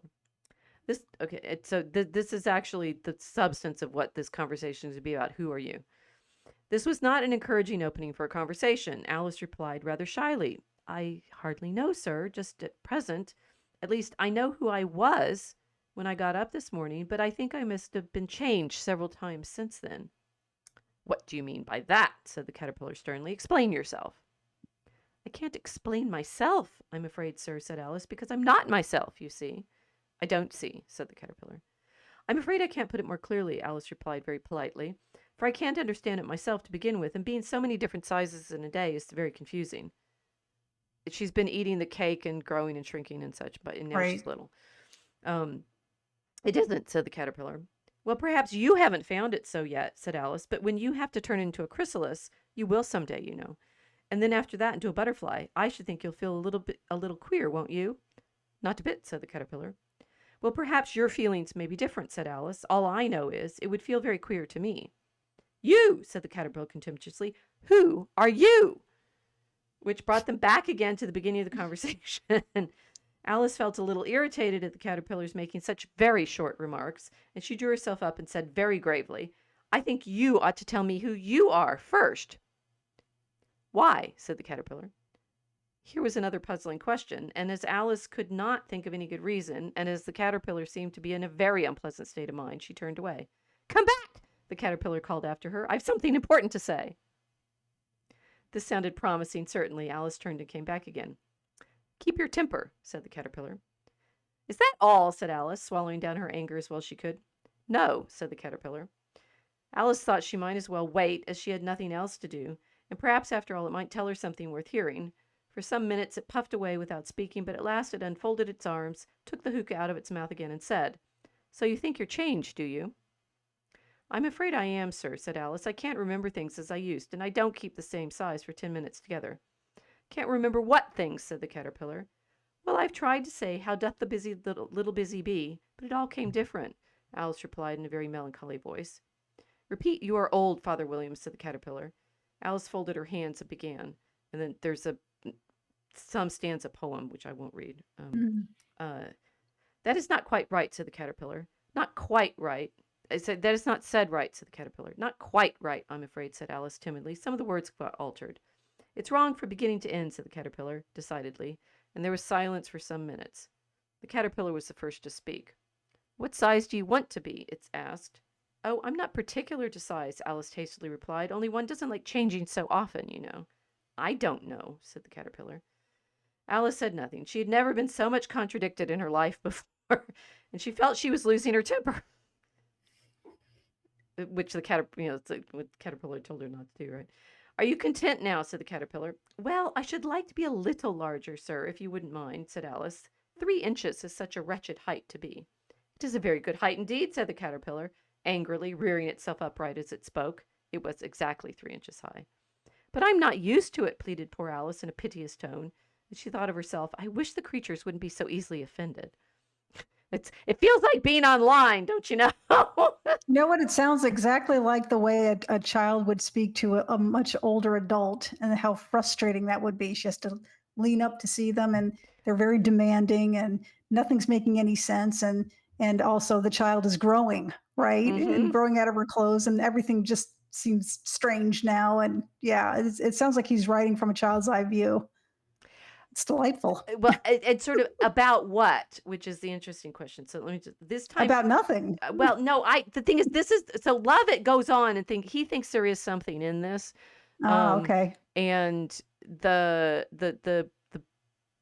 okay, just this time Alice waited patiently until it chose to speak again. In a minute or two, the caterpillar took the hookah out of its mouth, yawned once or twice, and shook itself. Then it got down off the mushroom and crawled away in the grass, merely remarking as it went. And this is in the song, right? One side will make you grow taller and the other side will make you grow shorter. Although that's the pills make you, but one side makes you taller, one side makes you shorter. One side of what? The other side of what? Thought Alice to herself. Of the mushroom, said the caterpillar, just as if she had asked it aloud, and in another moment it was out of sight. So, caterpillar folds its arms, does the hookah smoking, right? And you could say, okay, it's frustrating and mind bending, and the conversations that Alice keeps having with the creatures throughout are like this, right? She'll say one thing, they'll come out with something completely opposite. There's a lot of, I do feel like things like, oh, can you recite the poem? That she's often being required to do her school exercises, basically. Yeah, or perform for an older family member. Tell me show me your recitation. You know. And I can see. Put see your that arms too. behind your back and recite, and it didn't come out right, and I can't remember now. I don't know who I am. So what your response was, it's delightful. It's like from the children's perspective. Miri's suggestion is this is MK Ultra training in in Sorry. prospect, right? It's the kind of stuff that's meant to like befuddle the Empire and keep them all drugged up, just like the caterpillar with its hookah. Okay. And if you train, so that this, I mean, the okay, the How many large Chinese were reading Alice in Wonderland? what? The Chinese were the ones that were addicted to drugs because the British were pushing it. Not, I mean, Well, but yes, they maybe existed this is in Britain pushing too, it but on the British. who was going to do the work?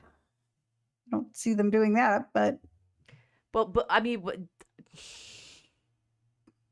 you're just not going to be drawn, are you? sorry. Well, I'm not convinced about Miri's theory about that. but this anyway. is what she would say, and the others, the people on X are saying we didn't see in the Stranger Things, and can't you see that? I mean, Stranger Things is horrific, and this is somewhat not, right? I think being big or little and eating mushrooms. Excuse me. That it's the kind of it, but consider if it instead it not in Alice in Wonderland, it was in something like 1984, where you are tormenting someone into accepting what you say, the 2 + 2 is 5 thing. Right. But that wasn't what the scene was. Well, how are you so sure that that's not what it is? Maybe we're talking to Henry. Like maybe we're talking to Henry, and he's trying to convince us that the monsters are going to get us, and we need to stay inside, and put on pretty dresses that look like her dress in this scene. And actually, this one's yellow. She's got a yellow dress on in this scene. I think I've skipped ahead too far. Yeah, there is. Now, given his whole story, his Anglican orders to the diaconate, his teaching mathematics, his admittedly odd obsession with the innocence of children but his assertion that they're very close to God, I can see it's probably more likely that he just wrote these stories from a children's perspective.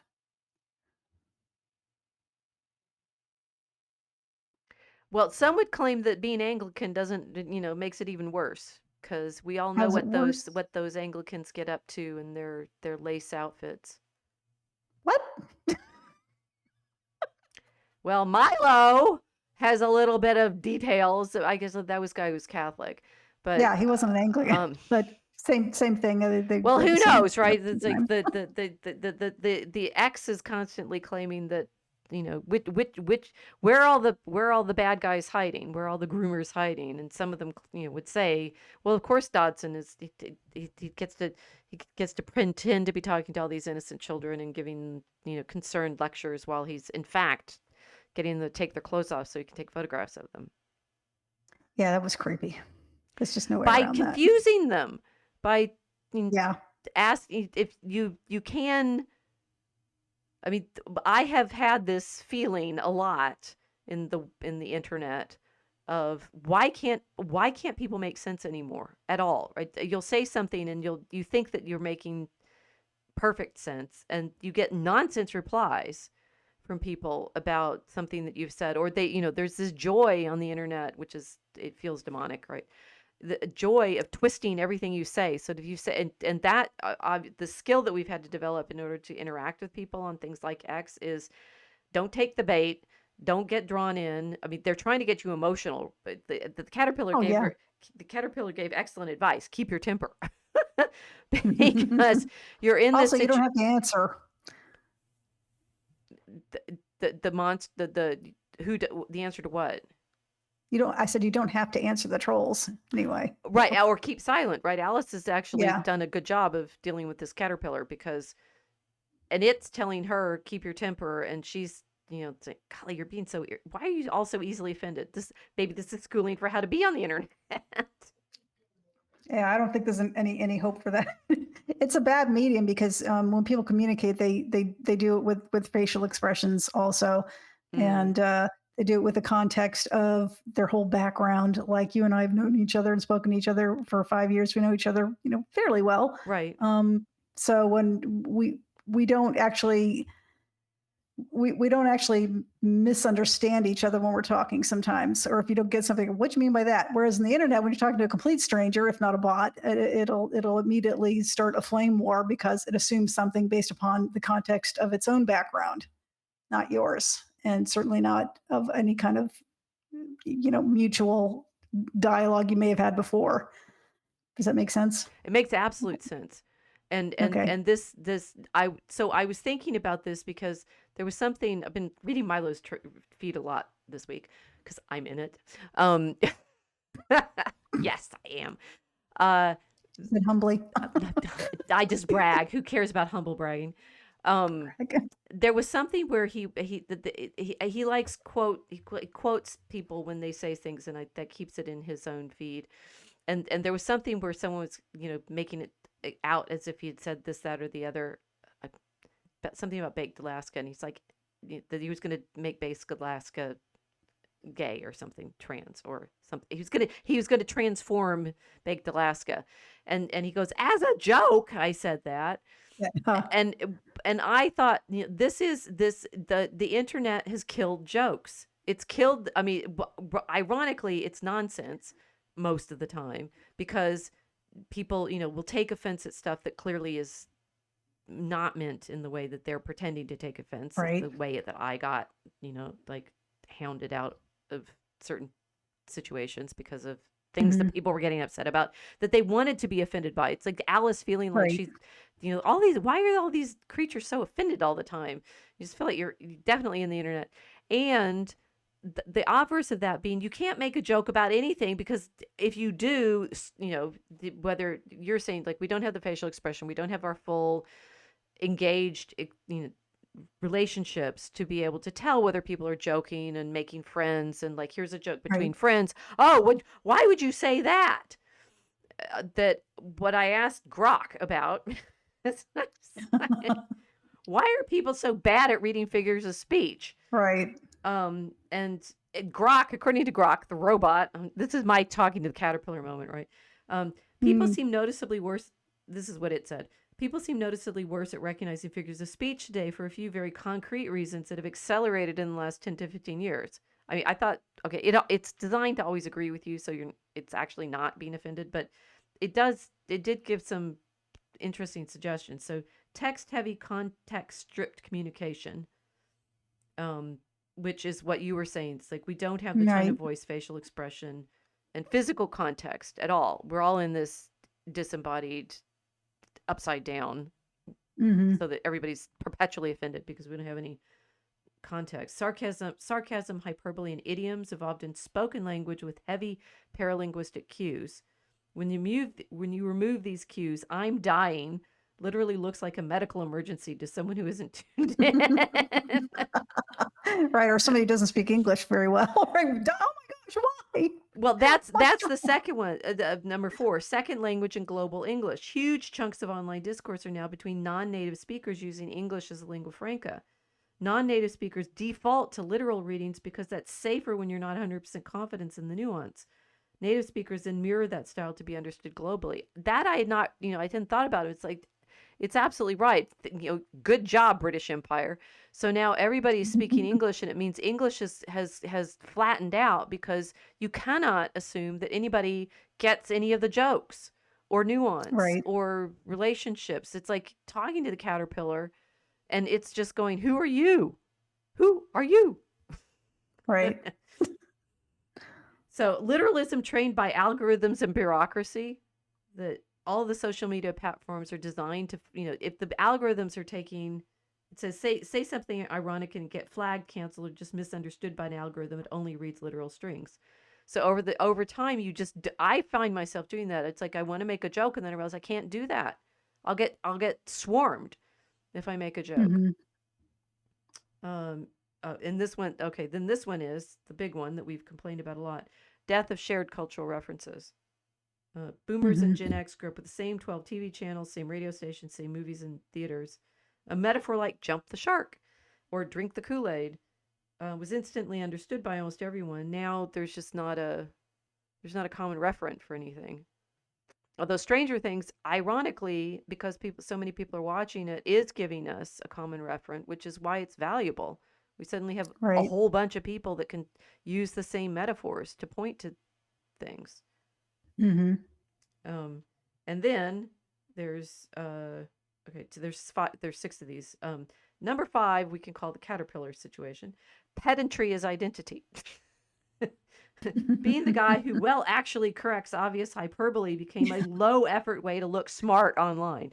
Well, actually. Right. Once that pattern gets Actually. rewarded with likes and ratio replies, more people do it, which trains everyone to speak ultra literally to avoid the pylon. Yeah, so John Abrisi is saying offended, wanting to be offended. Boy, you should read the reactions today to FIFA giving Trump a peace award. Oh yeah, well I thought that was kind of funny as an event anyway. I didn't even know they had one. Yes, the whole there's a whole PhD in studying people's humorless response to Trump's sense of humor on social media. I am too reading it. You want John? Do you want to come on the Mosaic Ark? Because if you're dissing me in my own chat, and I can't tell whether you're being funny or not, we're in trouble. It's mostly Mel. All her life, Pamela Travers objected to Mary Poppins being called a children's story.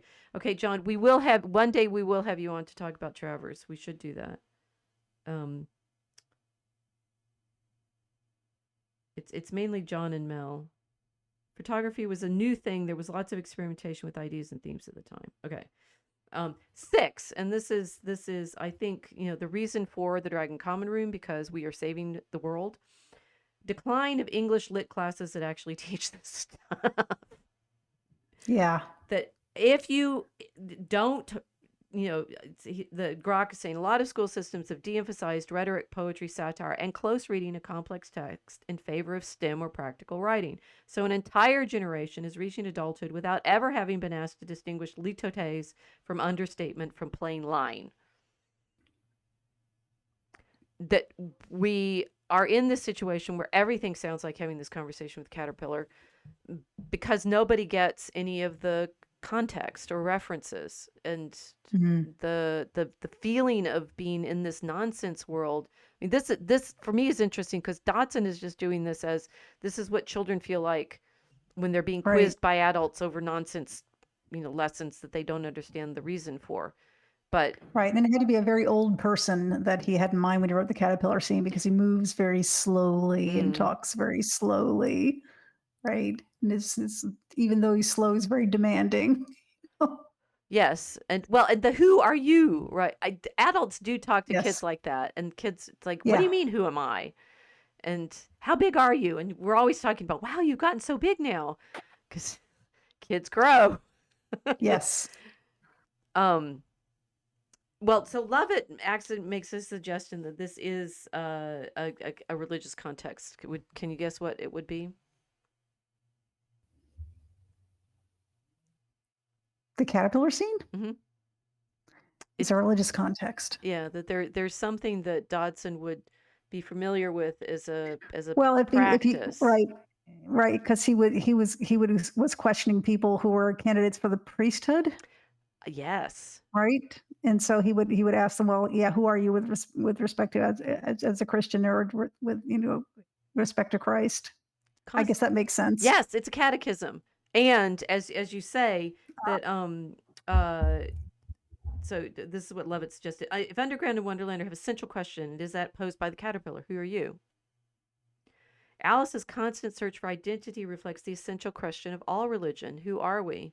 In his addresses to the candidates for ordination, Bishop Wilberforce worded it thus: let this then be your question, what am I? The question is posed most directly to Alice by the caterpillar, who can be seen as an examiner, or even as Dodson's father, who was an examining chaplain. But it is not only here that Alice questions her own identity. In Underground, when Alice has picked up the nosegay and gloves, she thinks, I wonder if I was changed in the night. Let me think. Was I the same when I got up this morning? I think I remember feeling rather different. But if I'm not the same, who in the world am I? Later, when she fails to properly recite How doth the little, she imagines being summoned back to the surface. Who am I then? Answer me that first. So there's a the seriousness of it is of her ability to understand, like, and conversion being, of course, a big change. The caterpillar is going to become a butterfly. Who are you if you can go through a massive transformation like the caterpillar is going to? Um, and that fitted with the things like believing six impossible things. She's like realizing, oh, wait a minute. In fact, Dodgson, who's writing this off the top of his head as a nonsense, seemingly coming from just, inspiration, is probably tapping into all of the things that are most deeply embedded in his own imaginative structure, which is, who am I as a Christian? Yeah, that makes perfect sense. Yeah. No, he didn't write it as a Christian story, but that's the well he drew upon, the memories of his own life. Right. So there's I don't really have time to read this one, but the next scene in the same chapter is when there's a pigeon that is quizzing Alice about whether or not she's a serpent. And its test is, do you eat eggs? And it's like, serpents eats eggs, and Alice is like, well, I eat eggs. So I mean, as a mathematician, there's a lot of interesting category questions that the characters are debating, like, what does it mean to be X if, and you realize all of Right. our internet It's questions are like that. It's like, well, how can you be such and such if you do such and such? It just sounds straight. It's like we're living in Alice in Wonderland. Yeah, right through the looking glass.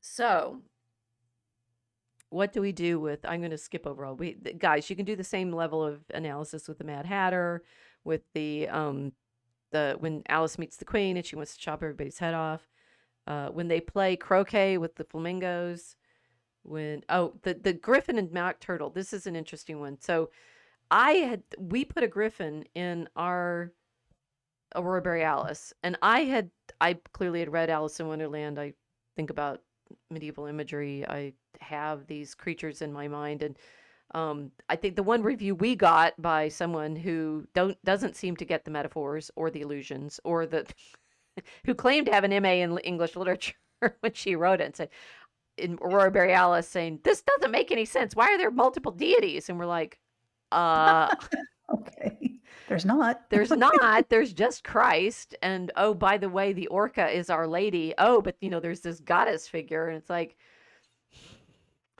who nudges all of the characters towards Christ. I'd say this is a problem, right? It's like, we have been absolutely explicit. I mean, I've got Aurora Borealis here. In Aurora Borealis, if you weren't, if you didn't think that we were talking about Christ, it's right there in his name, IHS, right? How can you? It's Ivan Henry Spencer, the character, and the Griffin.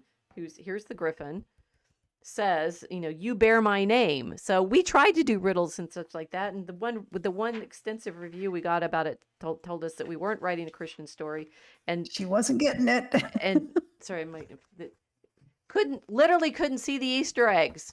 These are Easter eggs, and they all get an Easter egg, and it's entirely a story about Easter eggs. And here's our Griffin,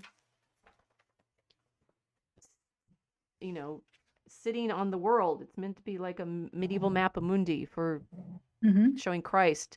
Okay, so apparently this cultural, despite the fact that people like fantasy stories and fairy stories, and all of that is completely erased and gone, and nobody can recognize the imagery, and they just assume you're talking about monsters.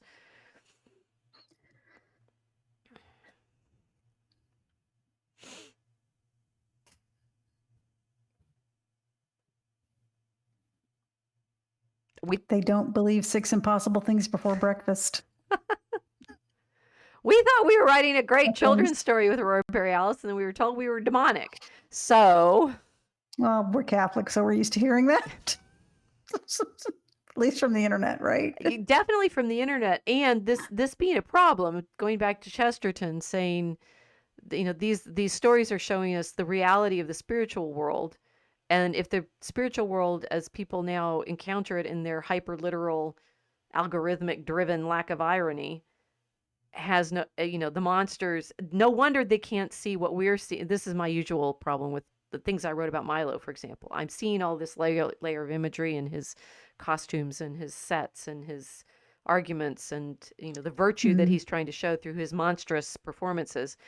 And everyone's saying, you're crazy, you're a bigot, you're this, that, or the other. And you're just like going, I okay, why can't I get this across to you? Exactly at what point did I start sounding nonsensical to you? And it's clearly at the moment when, I don't know, I open my mouth. Who are you? It's- Well, I mean, some minds are just closed on purpose for many reasons.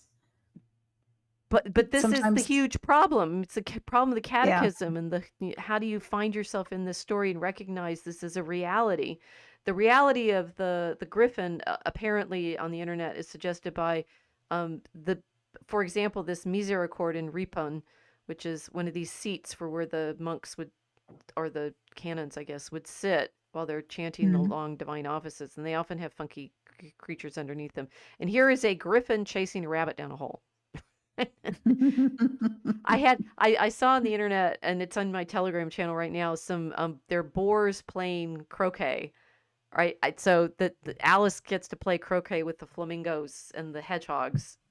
All of Yeah. these things, they're around you all the time, but if you can't link yourself to this world of imagery and references, it sounds even more nonsensical than it actually was, even for Mhm. Dodgson.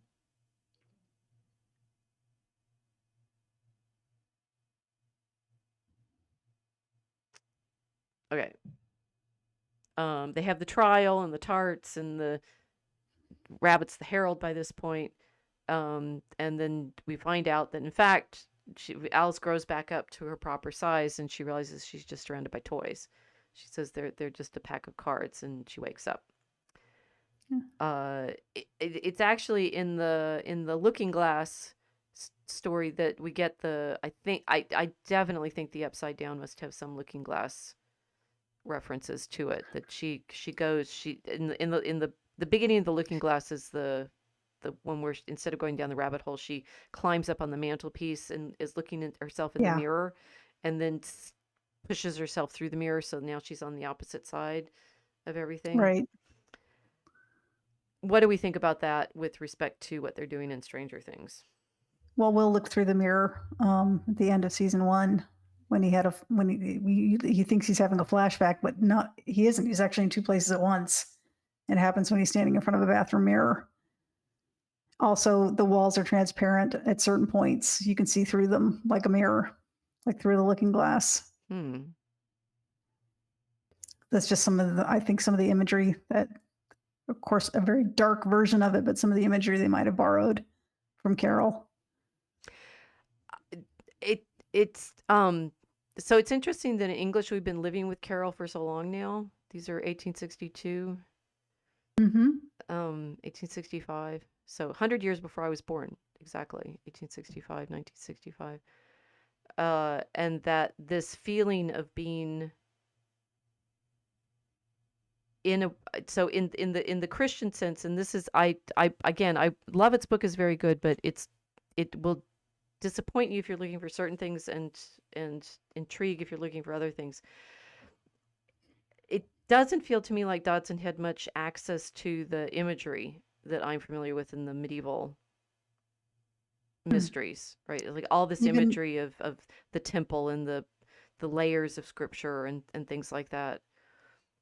mm, And yet he seems to be giving us an image of that sort of problem of like if you're in this world that has this reverse reality that you're participating into. I like the suggestion the internet has made that Holly and Max are clearly here, Alice and the Mad mm, Hatter, and that yeah, the Max with her red hair.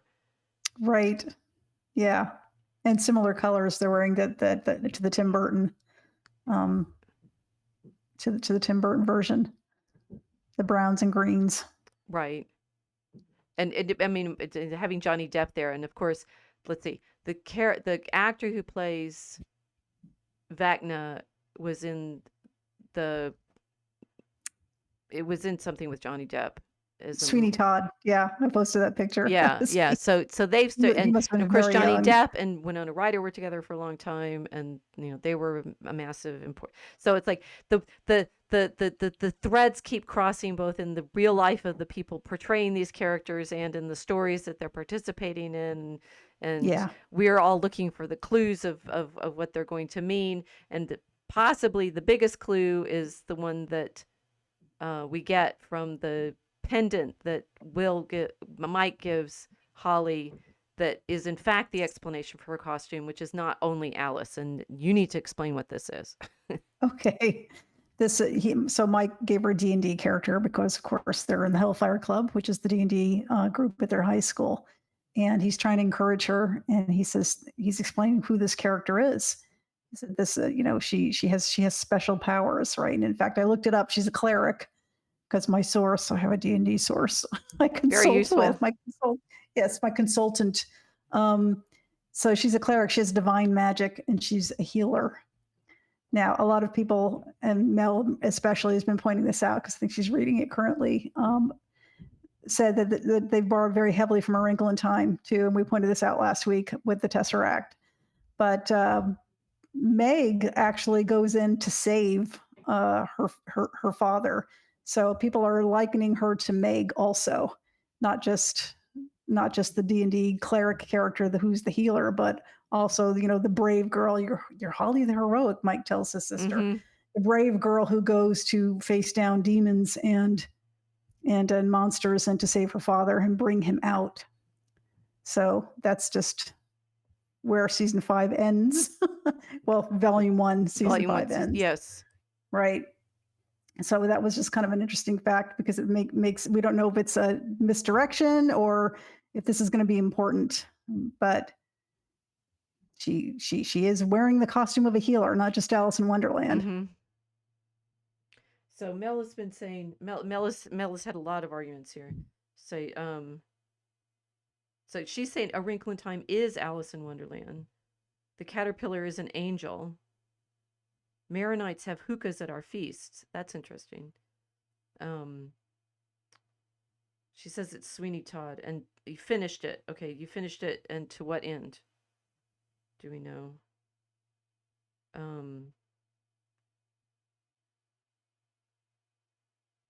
We believe in dragons. Yes. Oh, so one of we have a report from one of the children in our conversation. According to him, you become a real adult at 21. Oh, that season 1, episode 1, the scene where Benny's burgers get shot up, the song "White Rabbit" is playing in the background. It is fun to go. I Yes, that. Right. It's nice. if they have, okay. So the Duffers have said that they wrote a treatment for Netflix from the very beginning to explain what the Upside Down is. So we will find out whether it's actually coherent enough. Oh, this was the other thing that Dodgson, we were talking about this as a problem of our own writing today, because it's like, where does this all come from? And if you've been absorbing all of the imagery and you're just, yeah, that this is what Dodgson says he felt like he was when he was writing it.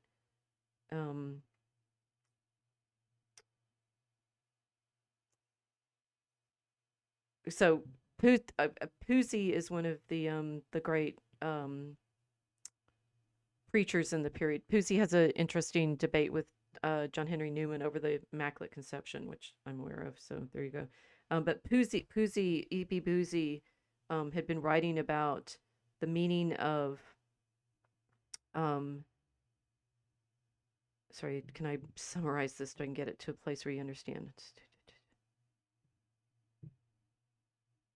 Okay, so Dodgson hears a sermon in June 1862, right before he takes this trip on the river with the girls, and what Pusey is preaching on is the Lord is my light, in exploring the omnipresence of God and His love.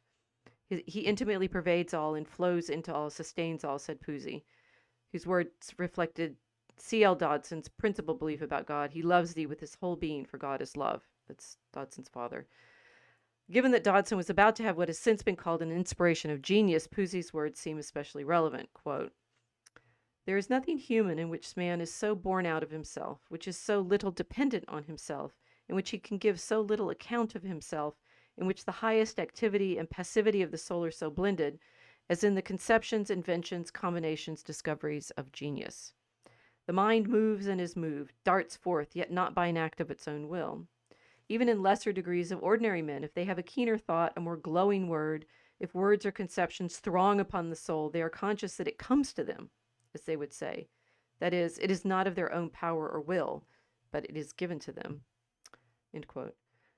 Still love it. Pusey's words are remarkably similar to those used by Dodgson in later years to explain his writing of the Alice stories.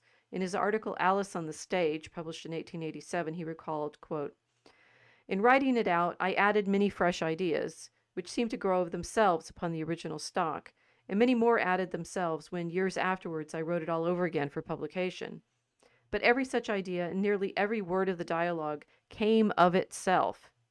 Alice and the Looking-Glass are made up almost wholly of bits and scraps, single ideas which came of themselves." Now that is the huge question when we're dealing with all of this sort of imaginative inspiration. Who is it coming from? Yeah. Where is it coming from?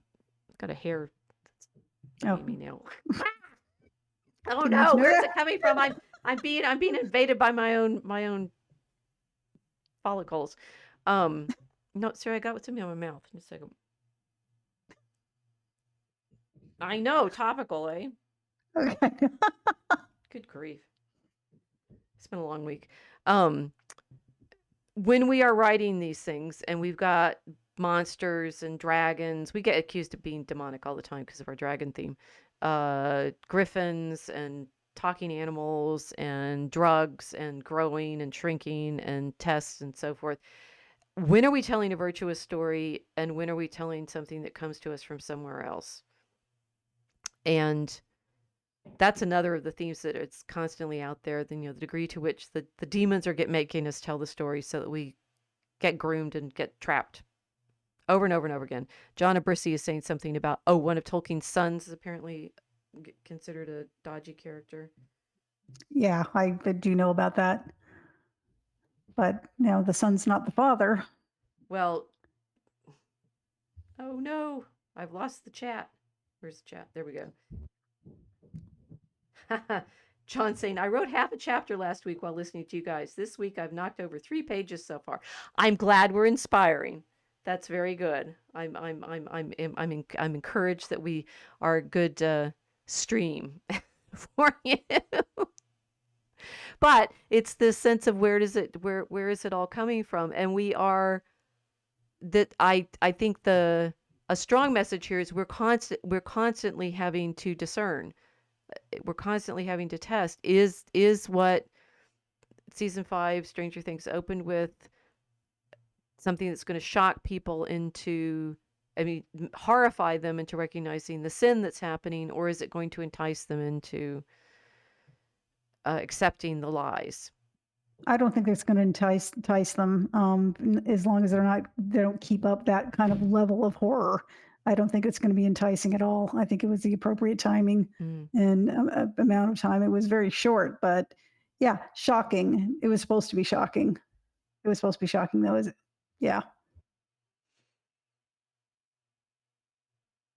So do we have a criterion yet for what's appropriate for children's stories? It's all in how you tell it. I think. I do, because children do need to learn about danger, right? Would I want to read the original Hansel and Gretel to my very, very young child? Probably not. Not very young. I don't think that they wouldn't sleep for weeks. But maybe an older child. Maybe this is why they get somewhat sanitized for very young children, because it's still an appropriate topic. You don't accept candy from strangers. Well, that's a good thing, right? Candy. So, it's not. But teaching, not if it comes from a stranger, right? But teaching them don't take apparently nice things from people you don't know. is a challenge. Especially, I mean, I think that the Christian teaching is constantly difficult for people because you have children being taught to believe things that, I mean, if it's 6 impossible things for breakfast, I'm not sure where that's going. Um, I was thinking of another story while you were talking, and I forgot what it was. Uh, keep talking. John gets to write while we're talking. I don't know, but I think I know where you're going. It says, well, if you want them to believe impossible things, then they can believe they're really a boy if they're a girl, and vice Well, I mean, these are versa. boundaries, right? And this is and the Right, categories that Dodgson is right. This playing is with. all. It's all Yeah, about the boundaries boundaries and and appropriateness. I appropriateness. hadn't been thinking of that, but that's another problem. The Yeah, because that's the kind of garbage they've been putting into children's libraries amongst other garbage. right. Yeah, You which eat just this and you confuses can them. grow. Drink this and you'll shrink. Eat this and you'll turn Right, into a mouse. or a girl, and they do make them eat things. You know, Yeah. they're pills. This one pill makes you, you know, not go into puberty. Yeah, Yeah. Well, that went dark fast. it can go dark fast, and see that's why it's our topic today, right? Yes. What, how far does it go? You know, if you can say this Stranger Things is terrible, it's for older children. Mm-hmm. So they be aware that when people want to capture you and do nasty things to you, it's because they're evil. Mm-hmm. Mm-hmm. Evil is real, but evil can be defeated, as Chesterton said. And that's the important takeaway. Right.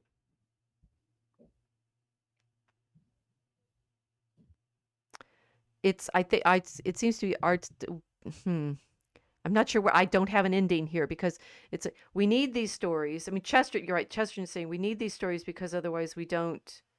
Well, he was saying it. You know, the confidence and courage to fight the evil because it's Yeah, you have to know that it can be defeated. you have to know that Otherwise, you'll just despair right to keep you from despair. But I think or be drawn into it.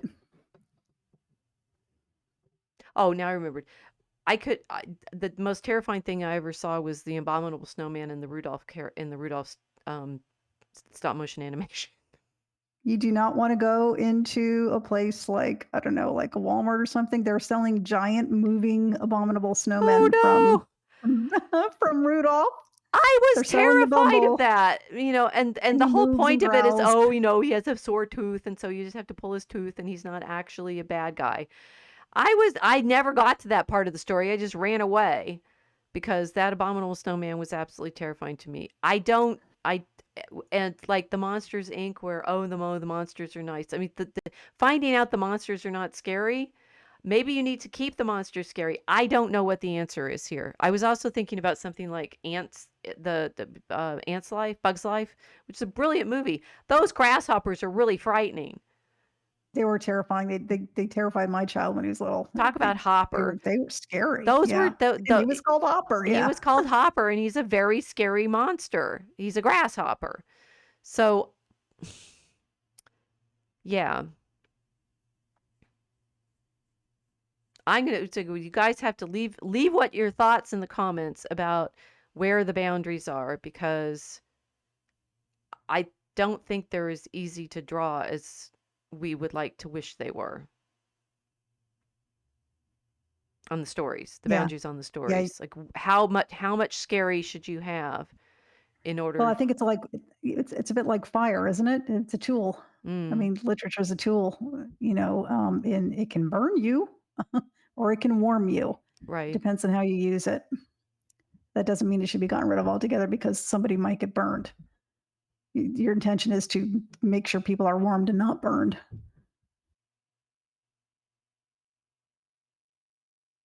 Well, we shall continue to study Stranger Things as the massive cultural event that it is, giving us at least some common ground to talk about things and references. And if nothing else, the Duffers are making us look up all the footnotes. So, the reason the grok thing that explained why nobody gets figurative language, maybe at least people will start looking for the cross references, and we'll be able to talk That would be metaphorically fun. again. That would be great.